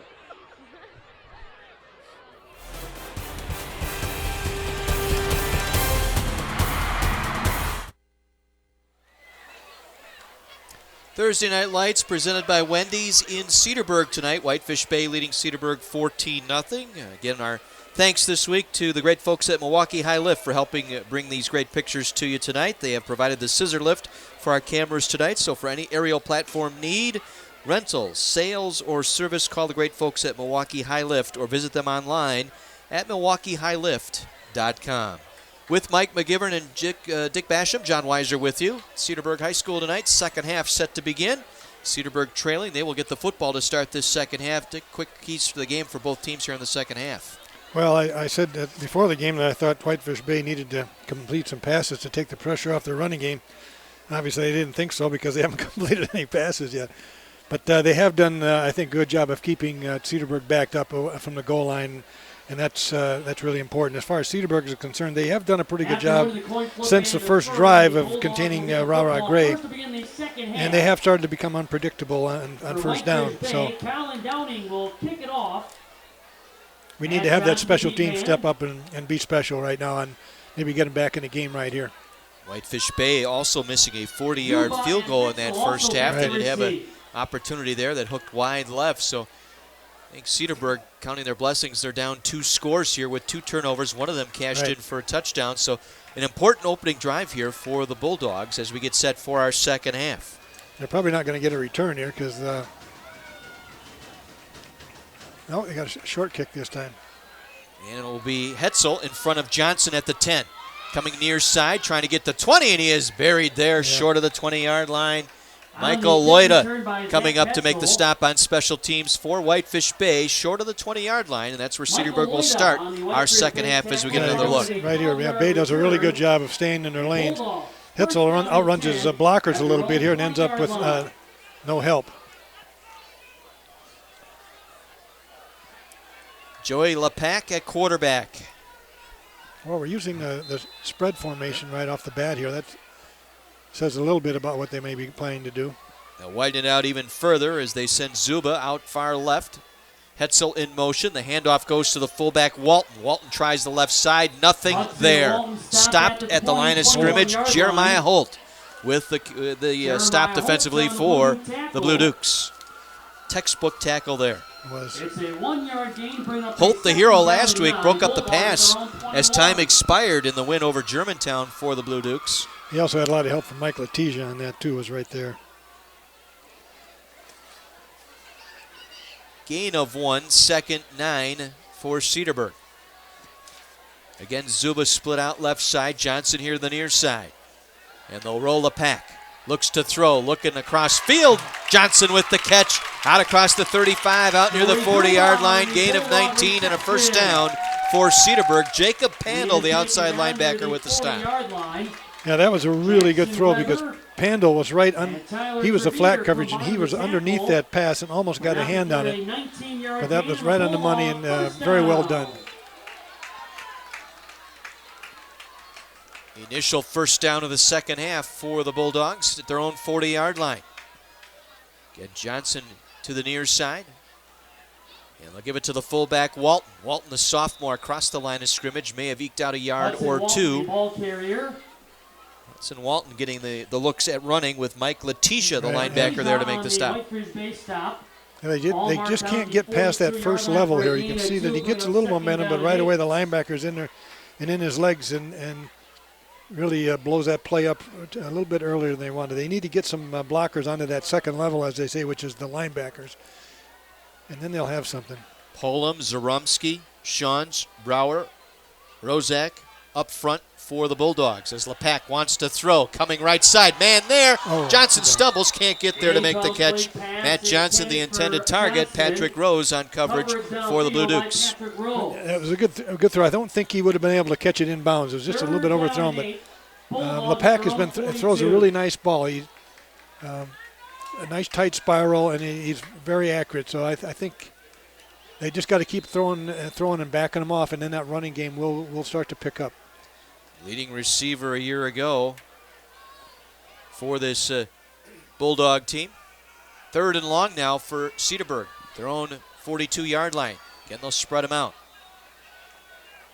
This time they'll try and give it in the backfield, and it's blown up. Hetzel contacted with the quarterback, Linneman, there to blow up that play, charging across the line of scrimmage. We talked about that, Dick. They've dominated the line, the Blue Dukes up front. Well, he almost got the handoff on that, and that play was dead in the water, as we say, and now they're forced to punt. 39-yard line. So after that nice 19-yard pickup out to the 40-yard line, the drive stalls, and the Bulldogs punting it away here early in our third quarter. Right, I was watching Jason Siki here warm up at halftime, and he has got a very good leg. He needs to get off a good punt. And he does and here. He does fairly well. Skipping under it, fumbling the football. It's loose near the 40. Bulldogs think they have it. No signal yet. I think Whitefish Bay ended up with it. Rose muffed the punt. They carry him out to the 40-yard line as they unpile. And the Blue Dukes come up with it. So we get another look here. Yeah, it was out there for everybody to grab, and a scramble, but the Whitefish Bay, right there, Whitefish Bay player gets his hands on it and pulls it in. How many times do you see that? Three players from one team surround the football, and it's the one guy for the other team that ended up with it. You know, and this is something that coaches actually work on, how to recover a fumble, because there is a right way and a wrong way to do it. One thing you don't do is just fall on top of the ball. You need to get your hands on it and pull it in, and that's what Whitefish Bay did. From their own 40, Gray up the middle hole there, out across midfield to the 48. Pickup of 12. Rara Gray, his first carry of the second half, brought down by Zuba. That is the off-tackle trap, and he turned it up inside very nice. It was well blocked. Just look at that hat on that offensive line for the Blue Dukes. Yeah, we'll call that a Boucher big hit. Yeah, that was textbook blocking right there. Gray again gets the call. Right side inside the 45 to the 44. Gray cuts on the outside. Gain of about 5, maybe 6. Our Boucher big hit collision. Brought to you by Boucher Automotive Group. Ian McBain, the junior, with the stop. And you get a look at Ryan Lehair, the head coach for Cedarburg. Whitefish Bay seems to have a little more hop in their step right now than they did at the end of the first half. So this time Johnson, he has a touchdown tonight, takes it inside the 40 down to the 39-yard line. Jordan Johnson should have enough for a Blue Duke first down. Now, one thing I've noticed, Whitefish Bay, the two running backs also have to be good blockers. They when they're on the wing, they have to help block on that sweep play, and they both do a good job of doing that. Officials timeout for measurement. We'll take a measurement here. Stopping play will give us a chance to remind you that Thursday Night Lights is available streaming live online. Log on to my24milwaukee.com. Click on the Thursday Night Lights link. You can also find our complete game schedule, watch archive videos of our games, and even post your own photos. That's my24milwaukee.com. Chains come in from the far side. They'll stretch him out. And by half a football, it's a first down. A First Bank first down. And again, we'd like to thank First Bank Financial Center, our first down sponsor this season, First Bank Financial Center. Discover the community bank difference. Well, this is getting a little bit dangerous here for Cedarburg because Whitefish Bay is inside the 40-yard line. If they get another first down, then they're definitely in what's called 4-down territory. And any running team loves to be in 4-down territory because not only can they run the clock, they only have to average 2.5 yards a carry to get that next first down, and there's more than 2.5 right there. Gray on the carry down to the 33-yard line. So you get another look here, and again, wide open up the You middle. see both guards out there again, Jake Carlson and Ryan Drews. And in any wing T offense, you have to have two guards that are good blockers but also like to get out and run. John Callis, a junior middle linebacker, able to make the stop, but again, Gray with a 6-yard pickup. He'll get the call again. Same play. Yep, cuts it back at the hash to the 20, down to the 15-yard line. Gray picks up a first down to the 15. Gain of 18 for Gray. Hetzel there to make the stop. He's showing his speed here now. He's got that. He gets turned north and south. Has that burst right there. And Zuba and Hetzel make the play, mostly Hetzel. Pulling guard, able to take Callis down the middle linebacker that time. That opened up the seam. And their guards are blocking that second level that we talked about with Cedarburg, and that's huge. And then there's nothing but defensive backs. 1st and 10 from the 15. Johnson, I believe, on the carry. Takes it inside. Ian McBain there to make the stop. Short gain of about 3. Sets up 2nd and 7 for the Blue Dukes. They'll get quickly set at the line of scrimmage. They'll toss it outside. Gray tries to cut it across the 10 down to the 9-yard line. Nice tackle there in the open field by Evan Fisher. Just a little quick pitch play where the quarterback reverse pivots, tosses it to that halfback on the near side, and he tries to outrun the defense. They forced him in, and it wasn't quite as successful as they had hoped. They'll spot it just inside the 10, make it a 3rd and a long 4 here for the Blue Dukes. Whitefish Bay leading by score of 14-0. Knocking on the door here. Leroy Menard out right side. Has time. Looks to throw. Back of the end zone. It's picked off. Didn't get enough height on it. And it was intercepted by Zuba in the end zone. Able to jump the route that time. First pick of the game for that Bulldog defense. Joey Zuba, the cornerback, a captain, able to come up with a big play. Well, that was a great fake. And Zuba made a great recovery. You can see that the receiver was behind him, but he made the recovery. That was Jackson Weber back there. Zuba made the recovery and used all of 6'2" and his vertical jump to make the great interception. First takeaway by the Cedarburg defense tonight. Spotted out near the 20-yard line. Just under 6.5 minutes to play here in this third quarter. And let's see if that's the play to build some momentum on here for Cedarburg. Well, it's a good call. The play was open. And the ball thrown a little bit sooner, I think, probably would have been successful. But you got to give Cedarburg credit for making the great play. They're going to come right back with a pass, too, wants to throw over the middle, looking for Johnson, just out of his reach, incomplete. Rose on the coverage that time as Johnson on a skinny post had a step that time on Rose. Right, good call. That was kind of a home run play right there. And Rose is running step for step, but if it had been on the money, I think Johnson would have at least made the catch. He was lined up in a slot here on the hash and just ever so slightly slanting it toward the middle. And just out of his reach. Good lead, though, by Lepak. First-year starter here for the Bulldogs. That could have been 6. 2nd down and 10 from the 20. Quick strike here to the near side. Pass caught by Johnson. Johnson diving forward. May have gotten the 22-yard line. 23-yard line. Just a little gain of about 3. Jeremiah Holt. What's called a quick screen. The receiver takes a step up, comes back, balls to him. The blocker comes out, kicks it back out, and he tries to step up inside and get the gain. Somewhat successful, but pretty well covered by Whitefish Bay. Key play here, 3rd and 7 from their own 23. Yeah, they just can't give it back right away in 3 downs and expect to get back in the game here. Zuba in motion out to the left side. Lepak rolling left with time. Throws it out, looking for Zuba, double covered. Pass overthrown, incomplete. Trout had the inside protection that time on the receiver, Zuba. Kelly Jackson was the guy who made that play. He was all over the quarterback and didn't give him time to get set and make the throw. So a 3 and out following the turnover. And Lepak Gets back to the sideline. Not sure if he got popped a little bit up top. Maybe Jason stung okay. a little bit on that Yeah. one. Jackson Weber Well, again, we need Jackson an, Grove back to receive. Cedarburg needs another good punt here in order to not give the ball up on their side of the 50. Siki has been busy from that punting formation. There Gets you off go. a high floater. And that's going to get a good bounce for him, too, probably. Oh, a beautiful bounce here inside the 35, and it will roll dead at the 32-yard line. We will step out. 5.5 minutes to go here in this third quarter.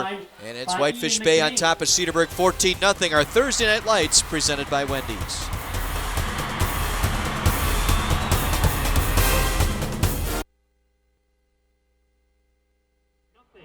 Hey, I'm here with Principal Jeff Nelson from Cedarburg. Jeff, you know what? It's been a good first month, I guess, for you guys here at Cedarburg. It has, yeah. We've gotten off to a really good start here at the high school. One of the best things about our school is just the quality of kids that we have, and we see that tonight with the number of fans that we have and our marching band and our dance team and our cheerleaders, and hopefully our football team's going to play a little better in the second half and pull it out. You know, I think it's incredible the showing that you have tonight. I really do. Kids have been very helpful. A lot of nice kids. I have a niece that goes to school here. She says nothing but good things about the principal. And that's always a smart thing for students to say about the principal. But yeah, that's one of the best things about being here is the quality of our students and just a supportive community. And we're happy to be here. And we're looking forward to a great season and a great school year with quality of kids that we have. Excellent. Jeff came from West Dallas Central. He was a Bulldog there. He's a Bulldog here. Back to you boys up in the booth. All right, Mike, thank you very much. Mike McGivern, part of our team here tonight. And Posey on that carry to start this drive for Whitefish Bay. They lead at 14-0 as we're running late into this third quarter. Menard in under center. Cedarburg needs 3 and out right here, and they got what they needed on first down. They'll roll Menard to his left. Now Plants squares over the middle, caught by Weber out across the 45, short of midfield, but picks up the first down. Jackson Weber with a nice reception out to the 49, a gain of 16 and a first down. Kane Kamen able to make the stop. Well, that was also a great throw by Grant Menard. You can see what happens when he gets his feet set. He's just a rookie at quarterback, and he needs to work on his footwork a little bit more. When he gets his feet set, he can throw a good ball. They come right back with Ra Gray, stopped up the middle, tried to bounce it outside, and does get back to the line of scrimmage. May have gotten a yard out of that. That just shows you the athleticism of one Ra Gray, the 5'9 junior, brought down finally by Zach Hetzel. Well, if we get a replay, there's only 2 guys in the Cedarburg defense that didn't hit him on that play. There for the Bulldogs near the 49. That was a great individual effort. Again, Cedarburg taking away first down here. Let's see if they can make something of it as they come right back. Posey again on the carry. Now they got 3rd and 7 here. That's that. just what they need. That was Jordan Johnson, excuse me, on the carries. We get another look. Run by Jordan Johnson. Evan Fisher right at the end there to bring him down. Griner and Fisher on the Bulldog stop. Sets up 3rd and long, 3rd and 6. Down and about 6 or 7 to go. Grant Menard gets them set. Play action rolling right. Sidesteps a defender, still on his feet. Penalty marker down as Menard angles to the far sideline, short of the first down. Our second penalty of the ball game. John Callis able to usher him out, but let's check out the call. It'll be holding against the Blue Dukes. I think they're in a position probably where they can decline it. Yeah, the block on the edge out there, the blocker tried to recover and ended up holding and doing that. That'd be interesting. I think I would maybe back them up and make them, since our passing game isn't, I'd back them up and give them another 3rd down and make them punt. They will mark it off. It'll bring up a 3rd and long here as we head downstairs to Mike McGivern. Hey guys, Packer game going on, Brewer game going on, but a lot of Cedarburg kids are here. Tell me why. Because we love football.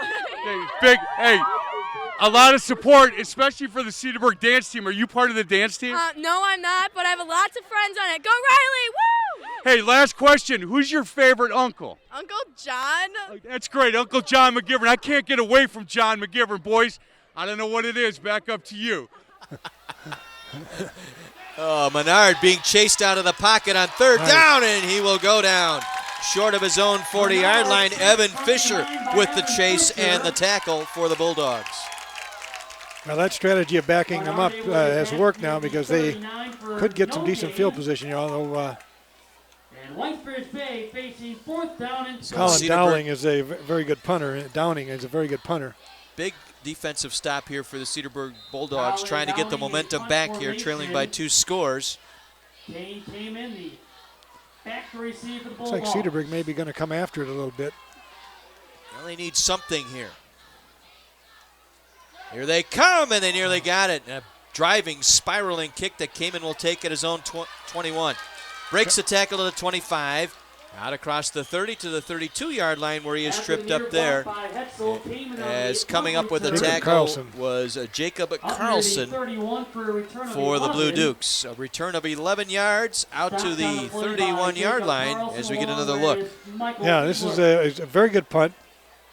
Cedarburg did go after it, try to get it, but you got to give Jacob Carlson for a lineman to get down and track down that return man. That's pretty good.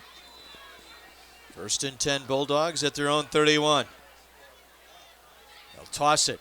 Johnson, line of scrimmage, and that's about it as he is stacked up again at first level, doing a nice job for the Blue Dukes as it was Letitia in on the stop. They're New York's elite squad, and they handle the worst cases. Don't miss Stabler and Benson on Law & Order SVU, Monday nights at 7, starting September 19th on Milwaukee's My 24.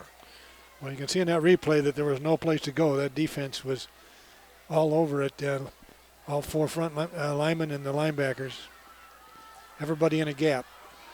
Pickup of 2, 2nd down and 8. LePac, straight back, looking to throw, swings it off near side. It's nearly picked off as it was incomplete here on the near side. And once again for the Blue Dukes, Jeremiah Holt able to step in front of that one to knock it away. Intended here on the near side for the Bulldogs and Zach Hetzel.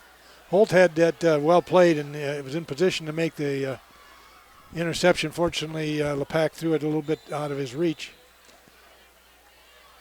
Because if he'd have picked that off and gotten 6, that probably would have sealed it. As it is, sets up another 3rd and long here for the Bulldogs with just over 2 minutes remaining here in this 3rd quarter. They'll try trips here to the near side, confusion, and the Bulldogs have to burn a timeout. Timeout, Bulldogs. So Cedarburg takes a timeout here late in this 3rd quarter. Again, a reminder, you can check out the Wendy's Varsity Blitz High School Football Coaches Show every Saturday morning at 10 on Sports Radio 1250 WSSP. Mike McGivern and Joe Cook will talk to a different coach each week, Saturday mornings at 10 on Sports Radio 1250 WSSP. Week number 4 around the state in high school football this week. Hard to believe we're already over a third of the way through the football season here this autumn. Well, it's the first weekend after Labor Day, and there's only 5 games to go. It's and next year going to be even shorter. We've talked to the coaches here and throughout this early part of the season, and really can't get anybody to agree that the 8-game schedule next year with a playoff starting the 9th week all in is a good idea. Well, one thing they agree on, they don't like what happened this year, going a week early and being done in the middle of October. It's really hurt those teams that have summer baseball. But I think there's mixed emotions as far as the 8-game and all-in next year. The bad thing about the all-in is you certainly going to have some bad mismatches in that first couple rounds. LePac wants to throw on 3rd down. There's it out. Had it, lost it. Check that. Hetzel with the catch and drop at the 35-yard line, and he will tell you he should have brought that one in. However, we do have a penalty marker down. So get another look here. Well, he's a very reliable receiver. He might have stumbled just a little bit. Actually, I think they might be calling Holt here for the bump. Yeah. Zach Hetzel, the 5'11", 170-pound senior. Yep, that'll be a 1st down. As you saw on the break, as he started to make his break toward the ball, he made contact with Holt, and Holt will be flagged for the hold. Yep. Well, that was a good call, and it was there. That's another play I saw him work on during the week. And I believe, I just think, I know they're not a passing team, but right now they've had much more success throwing the ball than they have running, and they just need to keep coming back to that. 1st down by penalty here, moves the football out to their own 43-yard line, and All kinds of confusion there. The center and offensive line on different call signals there. Shantz, the center, held on to the ball while the rest of the line fired off. Yeah, he snapped it on 2 and everybody else went on 1. Football moved back to the 38. First down and 15. The ball moved to the 38-yard line for Cedarburg.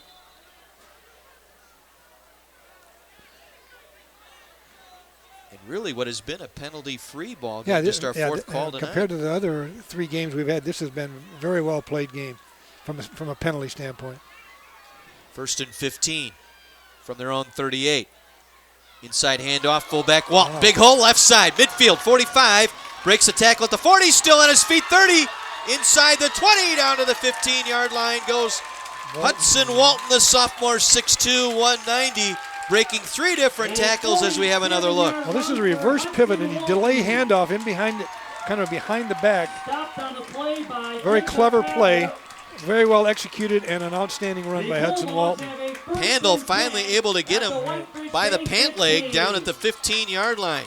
I have to say, I've seen that behind the back pocket handoff in a lot of different plays, but I've never seen it run that way. That's a very clever play and it was very well run.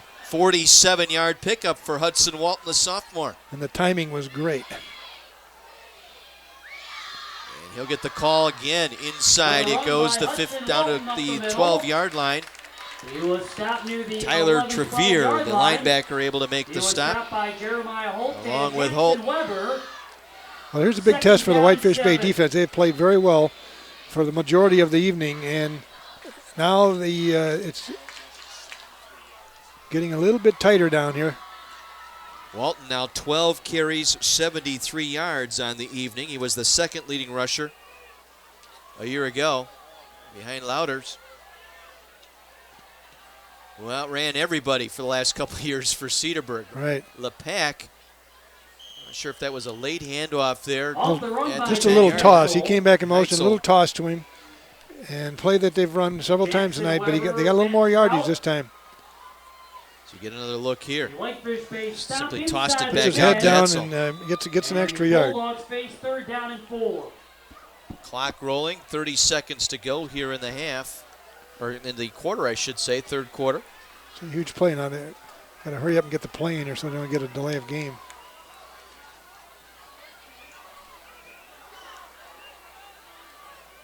LePack gets them set from the 9-yard line. LePack wants to throw, looking for his intended target, Hetzel, here on the near side, overthrown.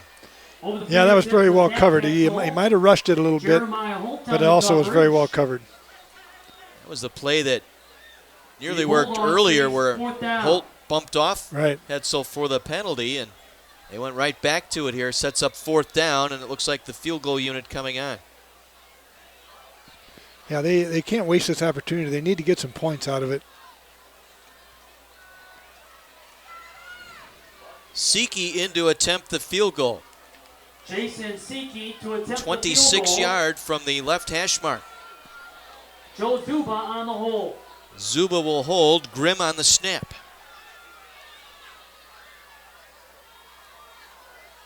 And Siki drives it to the goalpost, and it is good.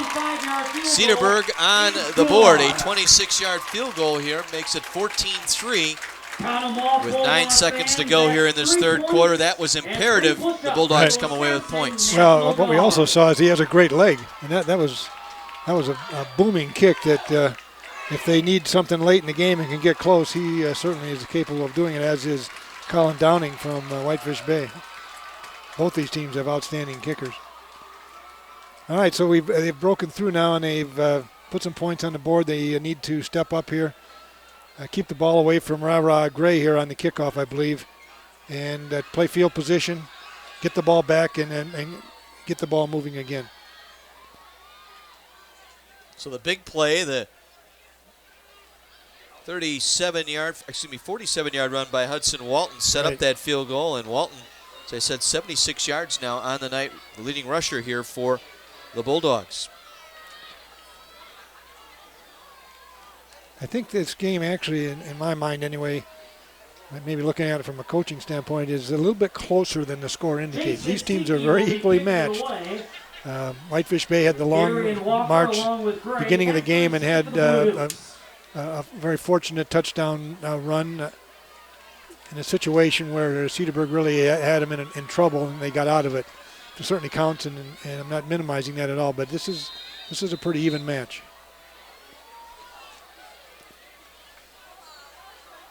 Well, the key here, don't want to give anything up on the return as Gray standing deep. A threat at any time.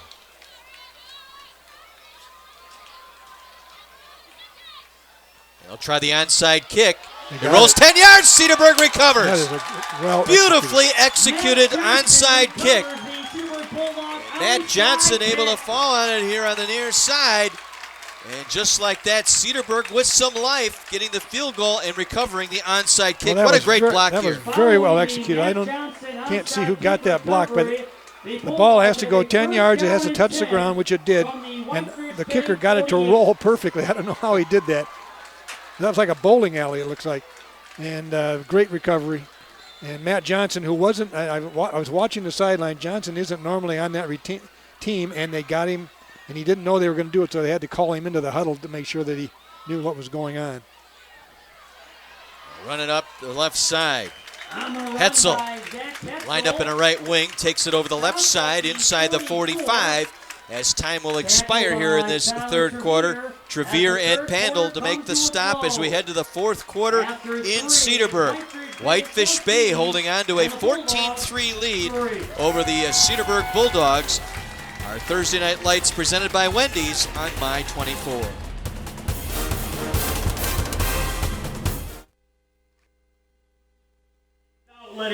With Dick Basham, Mike McGivern, John Weiser with you. Our fourth quarter from Cedarburg High School, Cedarburg, Wisconsin. Bulldogs recovering the onside kick following their 26-yard field goal, trailing Whitefish Bay 14-3. Well, momentum certainly is wearing a black uniform right now, at least at the change of the quarter. We'll see if they can keep it going. Second down and 6. LePack, 2nd and 6 from the 44. Walton gets the call. Walton hole over the left side, inside the 35 to the 33-yard line. Taking a couple of tacklers with him that time. Weber. Now they're taking Walton a little bit wider on this. He's running this play wider than he was earlier in the game. They're bouncing it outside those 4 interior linemen, and that seems to be successful. They're pinning the linebackers inside. First down for the Bulldogs. Again, Walton left side with some room. Inside the 25, down to the 20-yard line. Gain of 14. Matthew Trout finally wrestled him down. And, boy, Hudson Walton, the sophomore, putting on a show here tonight. Well, I talked to Coach Lier this week about him playing last year as a freshman and being second leading rusher. And he didn't have great numbers coming into the game, and he said he just hadn't gotten off to a good start. But right now he seems to be in rare form. He gets the call again up the middle, inside the 20, down to about the 18-yard line. Letitia there again for the Blue Dukes. Yeah, he runs very low. He gets his shoulders down well. And Littleman combined for the Whitefish Bay tackle. Well, the momentum, as you said, certainly has shifted here. The onside kick recovery following the field goal. Well, one of the things I said in keys to the success was make special teams special, and they have done that. Walton again inside the 10, down to the 9. First and goal, Bulldogs. Trout there to make the stop once again. Right, Trout was the last man. If he hadn't gotten the tackle, it would have been a touchdown. So get another look here. Same play off the left side, bounces outside. Zuba couldn't quite get the block without blocking in the back, which was a smart thing. And looks like they're going to ride this pony all the way to the end zone, it looks like. Walton again, Pandel and Trevere. So we take a look at Walton's numbers tonight. Very impressive. Yeah, right. 16 carries, 114 yards now for Walton. That's our leaderboard brought to you by Wisconsin Lutheran College. Academic excellence, Christian leadership. And they ride the back of the sophomore here on this particular drive. He's the lone man in the backfield. Now they got him spread out a little bit on defense and makes a few more cracks up there. LePack, 3-step drop, fade route back of the end zone. Penalty markers down. made the catch, but he was out of bounds when he came down with the football. But Matt Johnson ruled out of bounds. Johnson, the intended receiver, did make the catch out of bounds. Patrick Rose on the coverage, guilty of the foul as well. That was a great catch. And Rose had no choice. He had to turn and run with him. And Johnson is an outstanding receiver. And again, you can face guard, you just can't make contact, Right, and yeah. that's where they got the penalty there was the contact He has to be on that play. He has to be playing the ball. Right. He was making the attempt, but they'll call pass interference. Half the distance first down, so that'll put the ball at about the 4-yard line, I think. Yeah. From high school, they do march it off half the distance from the line of scrimmage, so it will be a 1st and goal from the 4 for the Bulldogs. This all set up by the Johnson recovery of the onside kick. As you get a look at Coach Teachin, some of that color escaping his face right now. Yeah. Now they got them all packed in tight again. LePack tries to get it to the goal line, and check that. That was Hetzel. Off the run by Zach Hetzel. Yeah, a little toss to the He is now man in just motion. shy of the goal line. I think the ball might have got loose in there the way that people were reacting, but he got it back. 3-yard gain brings up second Yeah, and goal. he did fumble that ball, but he got it back. Trout was there to make the stop. 2nd and goal inside the 2.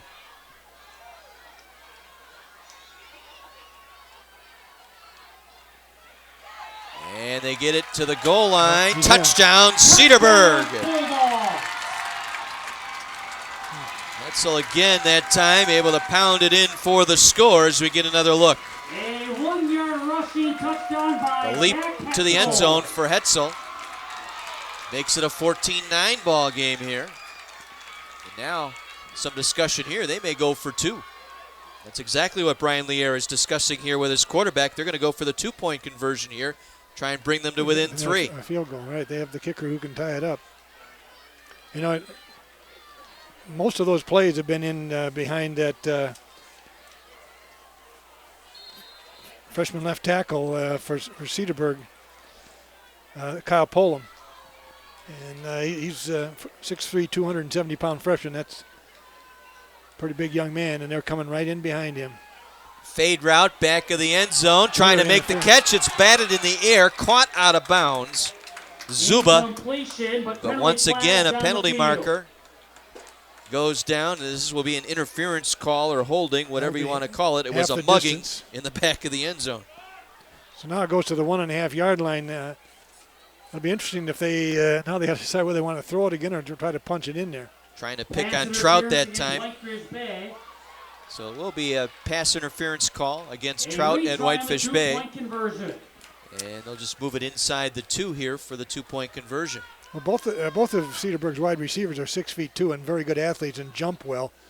So that makes it a difficult coverage situation for the Bay corners. This will be interesting to see whether they run it or.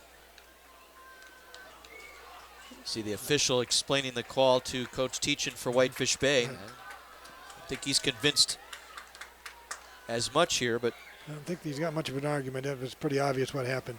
let's give the sophomore a chance here. Give it back to Walton. It was his runs on this drive that set up the touchdown. See if they go to him for the 2-point conversion on the run.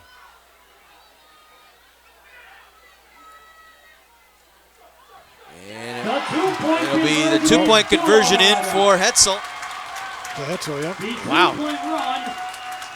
3-point ball game now as Cedarburg capitalizes on the recovery of the onside kick. And the toss to Hetzel in for 2. And it's a 14-11 ball game. And suddenly the momentum has clearly shifted here. Let's head back downstairs to Mike McGivern. Hey guys, here with the athletic director, John Gustafson. 9 years as the athletic director at Whitefish Bay. John, you guys have had a lot of success lately on the court, on the field, and in athletics as a whole at Whitefish Bay. Yes, we have. It was a great year for us last year. We have over 60% of our students participate in at least one sport, and last year was just one of those years. We had 7 of our teams qualify for state tournament competition, plus many individuals qualify. Won 2 state championships in gymnastics and boys basketball, and 2 championships in track with our relay teams. So it was a great year. Did you get a raise after that? No. No raise for John. He should get one with that kind of success. Boys, back to you up in the booth. Thanks, John. Hetzel with the 1-yard touchdown run and the 2-point conversion following the Johnson onside kick recovery. And just like that, Cedarburg back in business, trailing by 3. They're anticipating another onside kick. I don't believe it'll be an onside kick here. I think they'll go deep. Siki, a punch kick that will bounce and roll into the end zone for the touchback. First and 10 Blue Dukes from their own 20-yard line. Well, let's see what the Bulldog defense can do here. Try and keep the momentum going. As Whitefish Bay led here throughout this ball game, 14-0, but a 26-yard field goal and then the 50-yard drive capped off by the 1-yard touchdown run by Hetzel.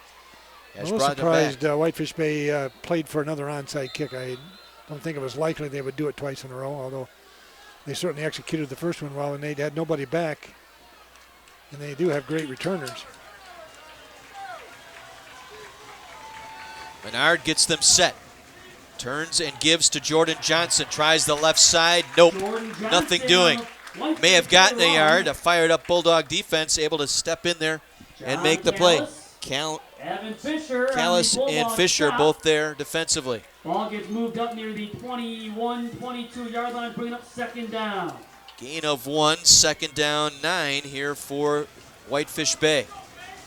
They'll toss it out to Gray. He is met in the backfield, won't even get to the 20.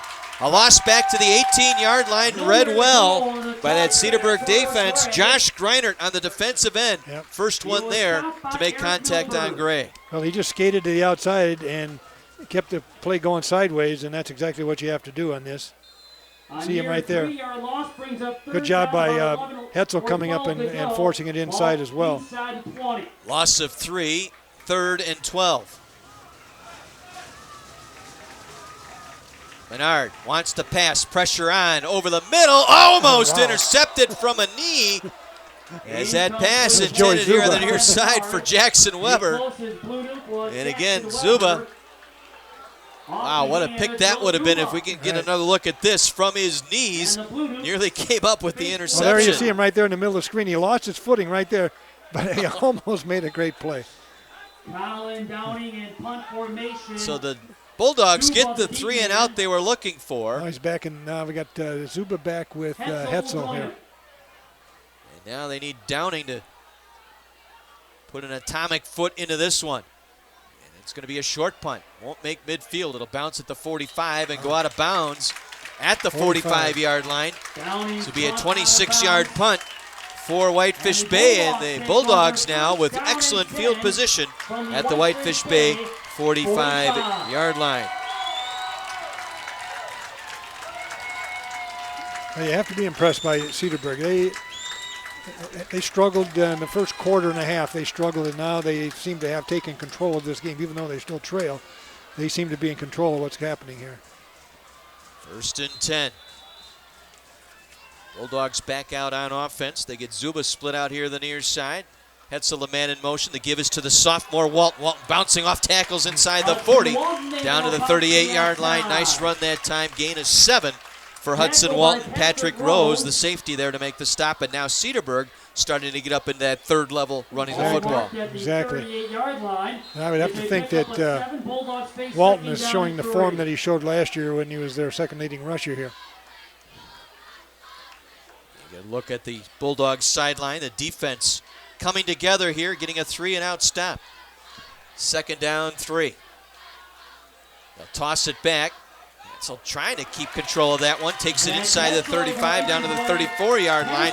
Awfully close. He really didn't have control of that ball till just before he went down.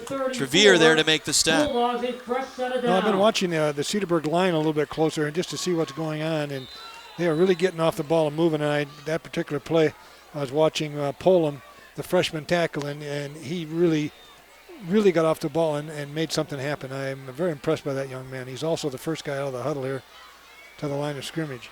1st and 10 Cedarburg at the Whitefish Bay 33-yard line. LePack wants to throw, completes the pass to Zuba. Zuba inside the 20 down to the 18-yard line. Inside the 20. Gain of 15 and a 1st down. Trout once again to make the stop. Well, they've got the cornerbacks from Whitefish Bay back on their heels a little bit after those fade routes. And you can see that he had no trouble catching the ball, getting turned around, and actually making a move or two before he encountered a tackler. From the 18, 1st and 10, Cedarburg. The give is to Walton, and he is stacked up immediately, short gain of about 1. Again, a reminder that Thursday Night Lights available streaming live online. Log on to my24milwaukee.com. Click on the Thursday Night Lights link. You can also find our complete game schedule, watch archived videos of our games, even post your own photos. That's my24milwaukee.com. Linneman with a nice stop there. Right, he did. On first down. Right, he was in the backfield.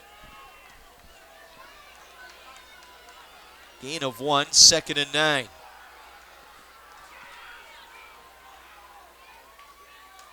Give is to the sophomore. Again puts the ball on the turf, but he recovers the fumble back at the 21-yard line.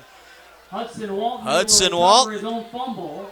Dropped it, then fell on it for a loss back at the 21-yard line. So we get another look, never had control. Right, never got the handle.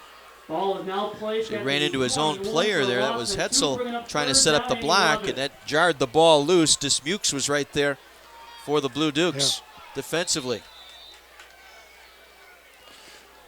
Yeah, Walton has 122 yards and 20 carries. That's a little about 6 yards a crack. And that's really the difference in this offense right now. He's been able to do that. Critical 3rd down here for the Bulldogs. 3rd and long from the 21 of Whitefish Bay. They're going to go the fade route, far side, ball in the air, caught, made, touchdown! Touchdown, Cedarburg. Johnson. Johnson with the reception, beating Patrick Rose in the secondary. Cedarburg takes their first lead of the night. A 21-yard touchdown reception by Another look here. Right.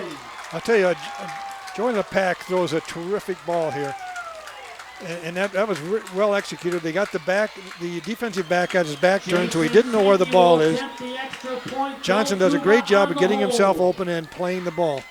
Hand-to-hand combat to finally bring that one down as the extra point is on the way and good. Cedarburg with their first lead of the night by 4 over Whitefish Bay. Midway through our 4th quarter, it's turned into a fun one here tonight. Cedarburg 18, Whitefish Bay 14, Thursday Night Lights presented by Wendy's.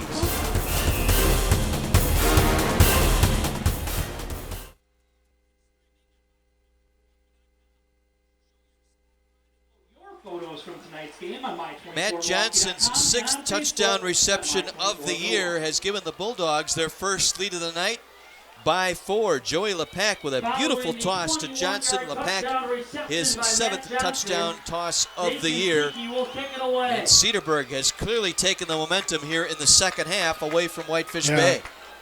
Well, then they've done it with a combination of running and passing. Walton is running very well, but Joey LePack has made some really outstanding throws, and he's got very good receivers. And as I indicated in the pregame, that it might come down to which of these teams could actually complete passes, because we know they both can run the ball. Johnson factoring into this turn of events here with that recovery of the onside kick, as Siki will drive this one through the end zone for the touchback. CW18 is TV to talk about, and starting next week, Sarah Michelle Geller is back in the new thriller that's getting a lot of attention. Ringer, full of action and suspense. Expect the unexpected on Ringer starting next Tuesday on Milwaukee's CW18. Anything but a ringer here, as Cedarburg has come from behind to take a 4-point lead, and Whitefish Bay, with 6:10 to go here in the ballgame, has to figure something out. Well, Whitefish Bay now needs to, they certainly have plenty of time. Here's a double handoff. Coming around the far side with it. With it is Jordan Johnson, short of the first down. Evan Fisher able to make the stop. Once again, downstairs we go to Mike McGivern. Hey guys, listening to Coach Brian Lear for the first time in this game. He came over and talked to the offense, and he talked the whole time out about pace. What pace are we going to need? What pace are we going to go to? And then he talked about running the ball. Let's run the ball, run the clock, and get this thing done. He talked a lot about the pace coming out of the huddle, how we're snapping off the line. It was a real good timeout for them. Brown able to pick up the first down. Great point by Mike Right McGivern there. inside But the Bulldogs Brown on a tackle. nice run. The Blue Dukes get the first down out to the 38-yard line as we get another look. Right. This is that same power play off tackle. Milburn able to wrap him up around the waist. And once again, Deontay Brown once Deontay again. Brown, the senior. I think Whitefish Bay has decided to get back into what they do best, and that is pound it. And Brown is marked down, hair shy of the 45, bringing up Well, a trying to second work down it with behind 1:03 to Dismukes go. and Carlson Right. off that left side. Take advantage of the experience there. comes a sweep. Sweep this time to the right side. Gray tries to cut it back up the middle. Gets the first down into Bulldog territory at the Cedarburg 47. Kane The run Kamen, by Gray, the strong enough for safety, able to Whitefish make the Bay tackle. first Well, down. Whitefish Bay has their rhythm back, To the Bulldog 47. and this is that Maintained off tackle on the trap. tackle. They run so well. They've only run about 5 different plays tonight, but they really execute them very well. Cedarburg, I think, wants a timeout to break some momentum here, talk it over a little bit. Stops play with just under 5 minutes to go. It's a good call. It's a good timeout. They had control of the game. They kind of lost it here for a second. Let's just regroup, take a deep breath, and focus on what needs to be done. Whitefish Bay with an opening 80-yard drive to start the ball game tonight. They cash in on a 26-yard or 36-yard touchdown run by Jordan Johnson off a fumble recovery. Right. 2 plays later, they punch it in, and it was 14-0. But Cedarburg able to get a field goal and then recover the onside kick by Johnson. Hetzel able to punch it in for the touchdown, get the 2-point conversion. They get the 3 and out on the next Whitefish Bay possession and then cash it in for the touchdown to take their first lead, 18-14, on the pass from Lepak to Johnson. And that's where we stand here. Again, Gray tonight just 15 carries for 68 yards, right? Yeah, that's about 4 yards a carry. And Brown with 4 rushes for 21 Brown, yards. who is now playing fullback and did play a lot last year, is having a little more success. He's got a little more power. He's loose here. He takes it down to the 20-yard line. 27-yard run by Deontay Brown. Hetzel with a touchdown saver there, and the Blue Dukes, just like that, hit the red zone here on the back of Deontay Brown, the 5'8 senior. Yeah, just like somebody flipped a switcher and they decided to get after it, and that's right straight down the middle of the field through the middle of the defense. Brown again, left side, breaks a tackle inside the 15, moves the pile forward, short of the 10-yard line. Deontay Brown. Coming into this game, just 16 carries for 38 yards, and he's turning into the feature back on this particular drive. Ian McBain finally able to bring him down. He did have, last year he had 407 yards rushing. Kind of wondering where he's been, but he's definitely here tonight right now. Gray fights his way forward down to the 5-yard line, gets the first down. Rule Gray down by contact at the 5, and it'll set up a 1st and goal for Whitefish Bay. Breitenstein on the tackle. Alex Breitenstein of the Bulldog tackle. The Blues have a Well, this is first an and goal interesting from the shift in 5-yard line. momentum, because Momentum is now wearing a white shirt, and sometimes hard to explain how that happens.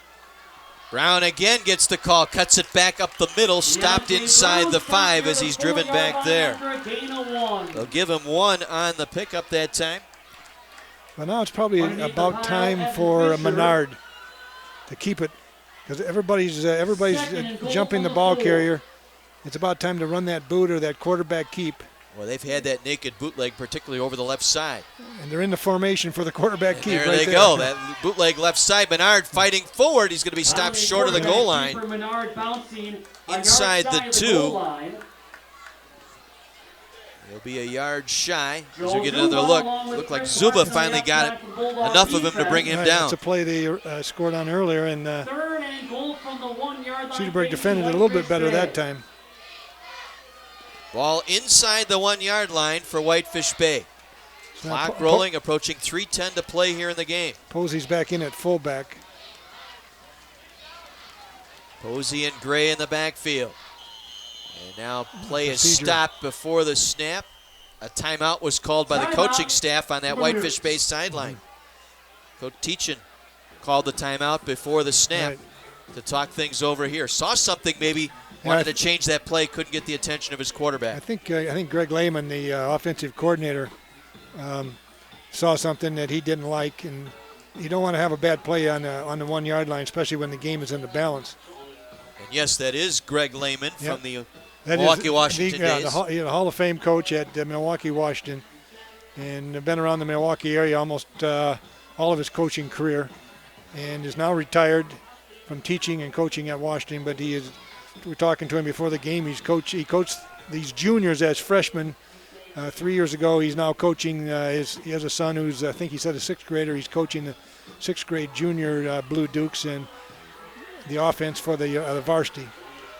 In fact, when I was at practice on Tuesday, when he got done with his offensive session, he went down the hill and coached the little guys. So it's a great gig for him.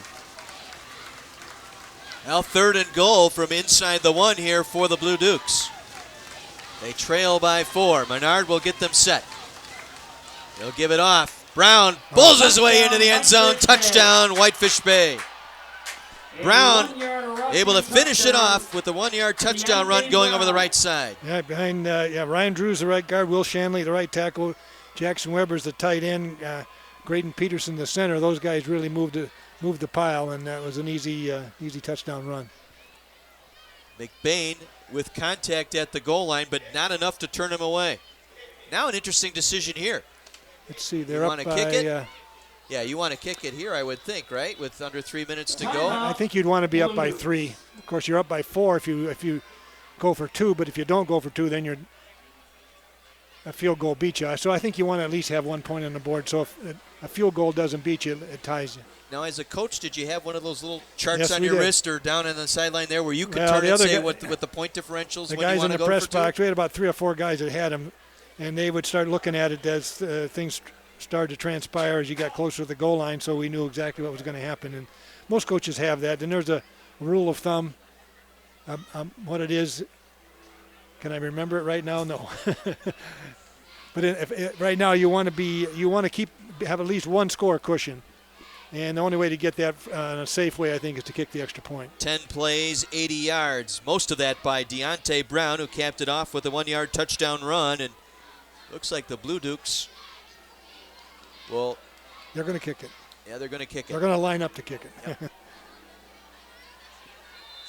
Jackson Weber's a holder. He's a great athlete. I wouldn't be surprised if they maybe had a trick up their sleeve, but I don't think they do right now. I'm looking at high snap by Peterson. Weber able to get it down, and Downing puts it through. 3-point lead here for Whitefish Bay, 21-18 with under 3 minutes to go. And for the 3rd straight week for Whitefish Bay, another nail-biter here in the North Shore. Down to the bitter end. Yeah, last week they stopped Germantown twice in the 4th quarter inside the 20-yard line.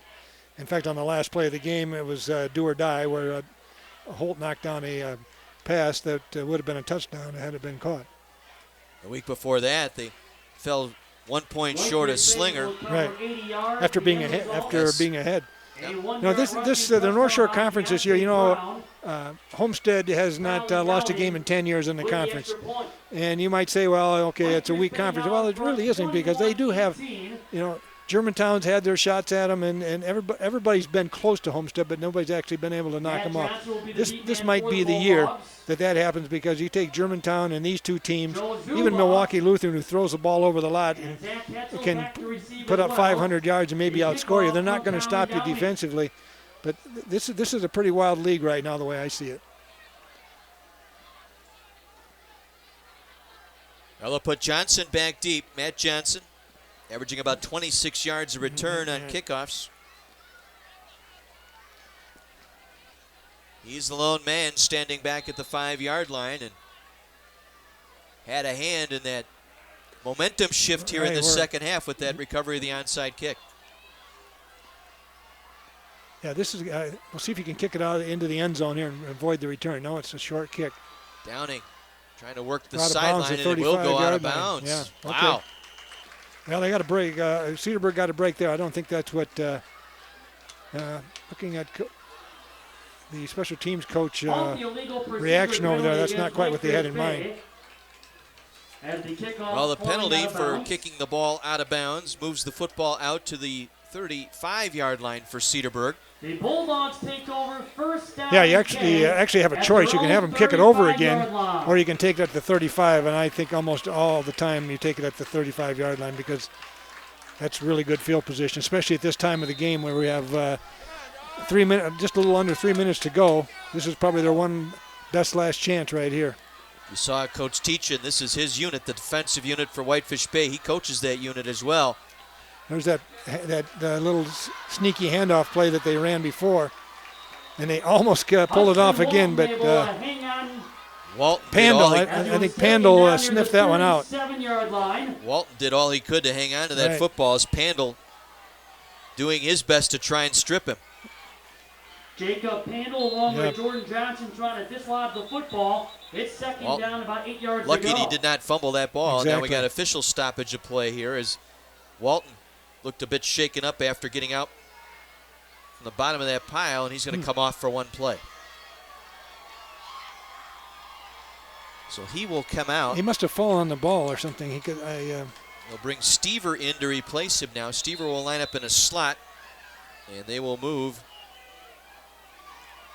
Kamen in the backfield as they swing it out here near side. Catch is made. Joey Zuba, the tight end here on the near side, short of a first down.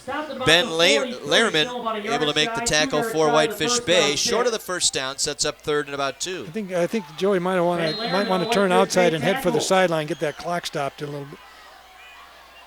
Well, the clock will stop if they can get the first down here. They'll swing it out near side. Zuba with the catch across midfield to the Whitefish Bay 49-yard line. Clock will stop on the first down. Jacob Pandel along with Matthew Trout there to make the play. Well, yeah, Pandel is getting very close to picking that off, and they're starting to jump that pass. It might be time for a little hitch and go here in the next few plays. LePac wants to throw. Over the middle, looking for Johnson, makes the catch inside the 20, brought down at the 18-yard line. Trout able to bring him down. A 31-yard reception to the junior, Matt Johnson, the wideout. Well, that was a terrific throw because there was not – Jackson Weber had just missed that ball, and Trout was right there. And he snuck that ball right down the middle of the field and got it in there, and, of course, it's a great catch. And I think Johnson's one of the better receivers I've seen in a while. He really does stay with the ball and make some great plays. So at least now they're in field goal range. Yep, 1st and 10 from the 19. They'll toss it back. Zuba takes it to the 15-yard line. Check that Hetzel. Zach Hetzel, number 21, with the carry. I don't know if Cedarburg has a play where the quarterback keeps the ball. I think they probably do, but the way that they're jumping these running plays, I think if they had some kind of a quarterback keeper of some kind, they might find some success with that. Weber and Linneman in on that stop. Clock under a minute to play now. Kamen replacing Hudson Walton. He's yet to return here. Walton still on the sideline. On the bench area with the training staff. Clock continues to roll here. Well, I tell you, I'd look for maybe that fade route here. To Johnson, they got a lot of room out on the right side. Throw it to that right corner. You know, he's not lined up for that. Third and 5 in motion here from the 14-yard line. LePac wants to throw near side, and no signal by the officials. Tie goes to the offense, but I think the Whitefish Bay guy picked it off. They're still discussing whose ball.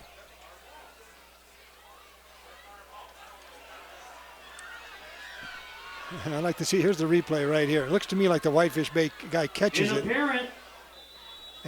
But the officials want to talk it over here. They're going to measure for a first down. Evidently, it's Cedarburg's ball. And again, the tie would go to the offense. If it's a tie or a jump ball, so to speak, it goes to the offense. But it appeared to me that the ball was caught by Whitefish Bay, and then Zuba kind of took it away. And, well, that's a tough one. And, of course, there's no replay in high school football. We get the opportunity to see it in slow motion. They'll stretch him out. Evidently a first down for Cedarburg at the 9-yard line. A first bank first down. Jim Teachin still not happy, wanting to know Well, that could not have been an interception, but again, Ty goes to the offensive player. He's actually calling his defense. He doesn't know what happened because he's as far from the ball as he possibly could be. When he sees the replay, if he watches this telecast, he might have a different view. First and goal, Cedarburg. They trail by 3. 20 seconds to go in the fourth. I got to give Zuba credit there for coming back on that. There's that fade route. Nope, swing it out, and it's incomplete. Hetzel, the intended receiver, coming out of that wing position through his fingertips, stops the clock with 11 seconds to go. Well, it looked like they were going to run the fade, and they had two guys covering the fade.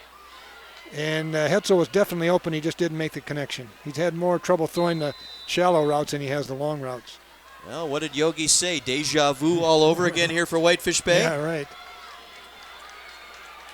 I think he also said it's not over till it's over. Second and goal from the 9. Lepak throwing over the middle, caught, touchdown, Cedarburg. Zach Heitzel over the middle for the reception. Cedarburg in front by 3. Well, he threw that ball right in front of Weber again. He slipped past Weber and Matija, I think, and got in between. You're right. And they talk about throwing the ball in the window for a quarterback. He threw that ball into a porthole because it wasn't a very big window. Second touchdown pass by Lepak tonight. Seeker for the all-important extra point. It is up, and it is good. 4-point lead for the Bulldogs. 7 seconds to go here in this fourth quarter.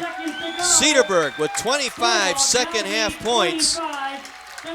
Down at one point, 14-0. And they have given their home fans something to talk about here tonight. Well, if you would tell somebody that Cedarburg is going to win a game by throwing, I don't know how many passes they've thrown, but they've thrown a lot more passes probably in this game than they did in half a season last year. They probably would say, no, I don't think so. But Lepak has been sharp. The receivers have made great catches. He's had good protection. They've run the ball enough to keep the heat off of the quarterback. And one thing that Whitefish Bay has not blitzed him at all. They've been trying to cover. They haven't. I don't think I've seen him blitz at all on a pass. 8 plays, 65 yards. Hetzel, the 9-yard touchdown reception to put Cedarburg back on top here with 7 seconds to play. Well, when they started, it said 2:59 on the clock. Now it says 7.5 seconds. So somehow in there we lost a half a second, but it doesn't get much better than that. All they have to do, I think, is keep the ball from the deep receivers. The whole momentum shift in this second half, the onside kick following the 26-yard field goal. It's a gutsy call. It's a great call if you execute it. If you don't execute it, it could be the end. But you play to win. That's what you got to give Brian Lier and his staff and his players credit. They have played to win. Not that Whitefish Bay hasn't. They certainly have. They had a great comeback there. Onside kick into the turtle. The short man here was Alec Monahan. Able to make the recovery on the onside kick at about the 23-yard line. 5.5 seconds to throw a prayer here, probably. And again, the clock would stop on a made first down. Well, what do you do here if you're Menard? It's pretty much Hail Mary time. You pick your fastest. They got some guys they've got some wheels. I doubt that they've practiced it because that's not their style. They don't throw the ball that much. It's a complement to a running game, so you put 3 guys out there to run them as far as you can and tell him to throw it as far as he can. They aren't going to do that. I think the Bulldogs want to take time out here. I think they're short a player. Let's count them up. They have 11. 4, 2. Timeout. Yep. Bulldogs. Oh, they were short one, I think. 8, 10. I count 11. 3, 5, 6. They have 11 guys. 11 out. Okay, but their final timeout on defense, just to be sure. Yeah. They just wanted. They were probably looking at, let's go look at the formation, see what they give us. We'll call timeout. And now Whitefish Bay, if they have something up their sleeve, they would probably pull it out here. It didn't appear that they do. For a team that doesn't throw the ball, you might not see that hook lateral that you would normally see in a situation like that. The hook and ladder, whatever. So, it's the fourth week of the season. Some teams have all those things in. It's part of their normal 2-minute offense or save the game offense, something like that. Last week it was Whitefish Bay turning around Germantown at the end. Could it be the reversal here this week? 5.5 seconds to play. Cedarburg plays Germantown next week and then Homestead the week after, so they have their work cut out for them, but they're certainly showing that they're up to the task. They'll pitch it back to Gray. They're going to try a lateral. Keep it moving. Keep it going. Back to Menard. He'll toss it back. This time it's Weber. Weber now breaks a tackle. Still on his feet. Weber with some running room, but he tripped up at the 20. Ball game. Cedarburg comes from behind, down 14-0 to win this one 25-21 in front of a jubilant home crowd. Breitenstein finally brings down Weber, and they even up their mark, or go out, I should say, to 3-1 on the season. Whitefish Bay evens their mark at 2-2. And they storm the field here in Cedarburg. 1-1 in the conference. Well, they were down 14-0 midway through that third quarter. They get the field goal, onside kick recovery. They punch it in for a touchdown. 2-point conversion there. Offense gets a 3-and-out, gets the ball back, and gets their first lead, and then gives up a late touchdown here to the Blue Dukes, but Bulldogs able to come right back in the final minute to win this one here at home in the North Shore Conference. No, it's a really good high school football game. 2-0 in the league, and as you said, pivotal for Bulldogs because they're staring at Germantown and Homestead the next 2 weeks. Right, I think that, that's, as I said earlier in the broadcast, that this is probably going to determine their season, right? Not that the other teams they have to play can't beat them, but these are certainly the top-rated team. Really too many heroes to name here tonight for Cedarburg. Matt Johnson with the onside kick recovery. How about the play of Hudson Walton tonight, the sophomore running back, over 100 yards rushing tonight, and out in the final drive because of an injury. But boy, where would they have been without his effort here this evening? But you know, I think the guy I would have to point to me is Lepak. Joey Lepak. I watched him in practice. And he's not a polished quarterback yet, and I'm not. That's a fact. I think I'm not trying to insult him in any way, shape, or form. He's not a polished quarterback, but he threw the ball very, very well tonight, and he's got great receivers to throw to. That really helps the quarterback and builds his confidence. And if they can keep the ball like that and still have the running game that they have, they're going to be a hard team to beat because their defense is scrappy. You know, they didn't shut anybody out, but they're scrappy and they hung in there and gave their offense a chance to win. You really don't need to be flashy. You just need to be a game manager back there for Cedarburg. Exactly, yeah. I mean, there's the big contract guys. But Joey's not a big contract guy, but he's a guy who gets it done. And this is certainly going to help his confidence because this is his first year as a starting quarterback. He's got. I believe he's only a junior. Is that right? No, he's a senior. I'm sorry, he's a senior. So this is his chance to shine, and he certainly has done it. And now they're going to go down and get a trophy. It looks like. What a fun one here tonight. Bulldogs come from behind to win by 4 over Whitefish Bay to go to 2-0 in the North Shore. They've got on the docket next week, and then it's Homestead. So this is a big momentum booster for this program. Tell you what, we'll take a break, we'll regroup, we'll get the trophy presentation on the other side of the commercial break. Cedarburg comes from behind over Whitefish Bay on this edition of Thursday Night Lights presented by Wendy's.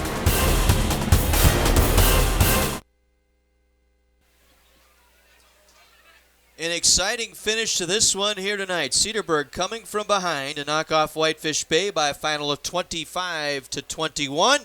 Mike McGivern, you've got the trophy presentation downstairs along with Dave Ford. Hey guys, heck of a game, Coach Brian Lear. Congratulations. We got a great award for you. The general manager with My 24, David Ford. Brian, congratulations. Thank you very much on behalf of everybody at My 24. You gave us great hospitality, Packers, Brewers, and you brought the crowd out here in the greatest game we had this year. Congratulations, Thursday Night Lights trophy, and your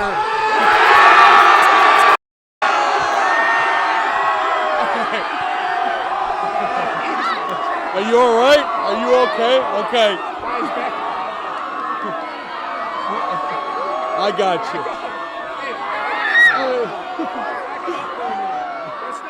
A happy bunch of Bulldogs here tonight as they down 14 points at one in this ball game here in the second half. They get the field goal, the onside kick, a touchdown following that. Matt Johnson's onside kick recovery. They just go to work here in this second half, and it was Hudson Walton. He had a hand in this one and just did an outstanding job. And the defense turned in a stellar performance. They had that 80-yard drive to open up the ball game. Then they gave up the fumble that was recovered by Whitefish Bay. 2 plays later, Johnson goes in. Touchdown. It was 14-0, but this Bulldog team persevered. They kept it together. Credit to their coaching staff, kept these guys focused and gave them a chance to win it here at the end. I agree. They are well coached, and Brian Lear has been here 16 years. He has his system. He has his way of doing things. I think the kids believe in him. They didn't lose their poise in the first half. They didn't hang their heads. They just plugging away, and they built some into halftime. Even though they hadn't scored, they did have momentum going into the halftime, and they came out in the second half and started to put it together and got a couple breaks, made some plays, and turns out to be a 25-21 victory. 2 touchdown passes tonight by senior quarterback Joey LePack. He is standing by with our Mike McGivern. Hey guys, here with quarterback Joey LePack. Joey, first half, had a couple little problems there. Second half, man, you started throwing the ball and everything. Offensive line did a nice job for you. Thank you. I mean, once we get things going, we're hard to stop, and we showed that second half. I listened to your coach a couple of times talk about the pace, talk to your offensive line about giving you some time, and talk to you about just making nice, easy throws. I'm telling you, a couple of these receptions, especially that 11 made, pretty incredible. Yeah, our line stepped up big time. Without them, we wouldn't have done this. Yeah, I agree. Joey LePack had a big game for Cedarburg tonight. Offensive line did well. Good job, boys. Good job. Well done the rest of the way. The celebration continues on that sideline, and LePack is right. That offensive line got it together, particularly in the second rhythm. Certainly offensive. The Bulldogs here as we've got the final numbers here. Wow, first down's very even. Even the rushing yards is reasonably close, but I think obviously the difference is passing yards. It's 10-1 in favor of Cedarburg, and that's where the big difference in this game lies, I believe. Total yards 318 to 212. I think if Whitefish Bay is going to be successful, they're probably going to have to develop a little bit more of a passing game. And Menard is certainly a capable thrower. They just need to get him out in places where he can see and find his receivers and get the ball to him. The turnovers, no turnovers, and you lose the game. That's pretty tough to swallow. I'm going to say at this level, high school level, medalists here over 2 times, giving process early to chance to win a ball game. But that says a lot about their coaching and how they kept the kids focused and they did what they had to do. And they have some playmakers in that team. I know that Ra Gray is a playmaker for Whitefish Bay, but the playmakers for Cedarburg tonight made plays when they had to, and that was the difference in the game, and I believe that's why they were able to pull it out. And again, the whole turning point here tonight, they get a field goal. They got them on the scoreboard, trailing 14-3, and on the ensuing kickoff, Matt Johnson recovers the onside kick, and that's when everything started to go the way for the Bulldogs here tonight. They were able to get that momentum back and carry it through to the final 2 quarters. Well, as I described at the time, I was watching the huddle of the special teams coach for the kickoff, and they were looking for Matt Johnson. He was behind the bench because I don't think he's normally on kickoff coverage, but he's the guy that they bring in, kind of sneak him in there for somebody, and he's the guy who's quick enough to get down and recover that kick. And the kicker, Siki, kicked a perfect kick, and then there was a key block. I forget who made the block, but it was a key block that was perfectly executed. I don't think if they tried that play 50 times, they probably couldn't get it to work well because that ball doesn't bounce that way all. Cedarburg with 7.5 seconds to play in the 4th, and they take it by 4 over Whitefish Bay tonight in Cedarburg, the final 25-21. We'll step out, take our final break. Thursday Night Lights presented by Wendy's on My 24.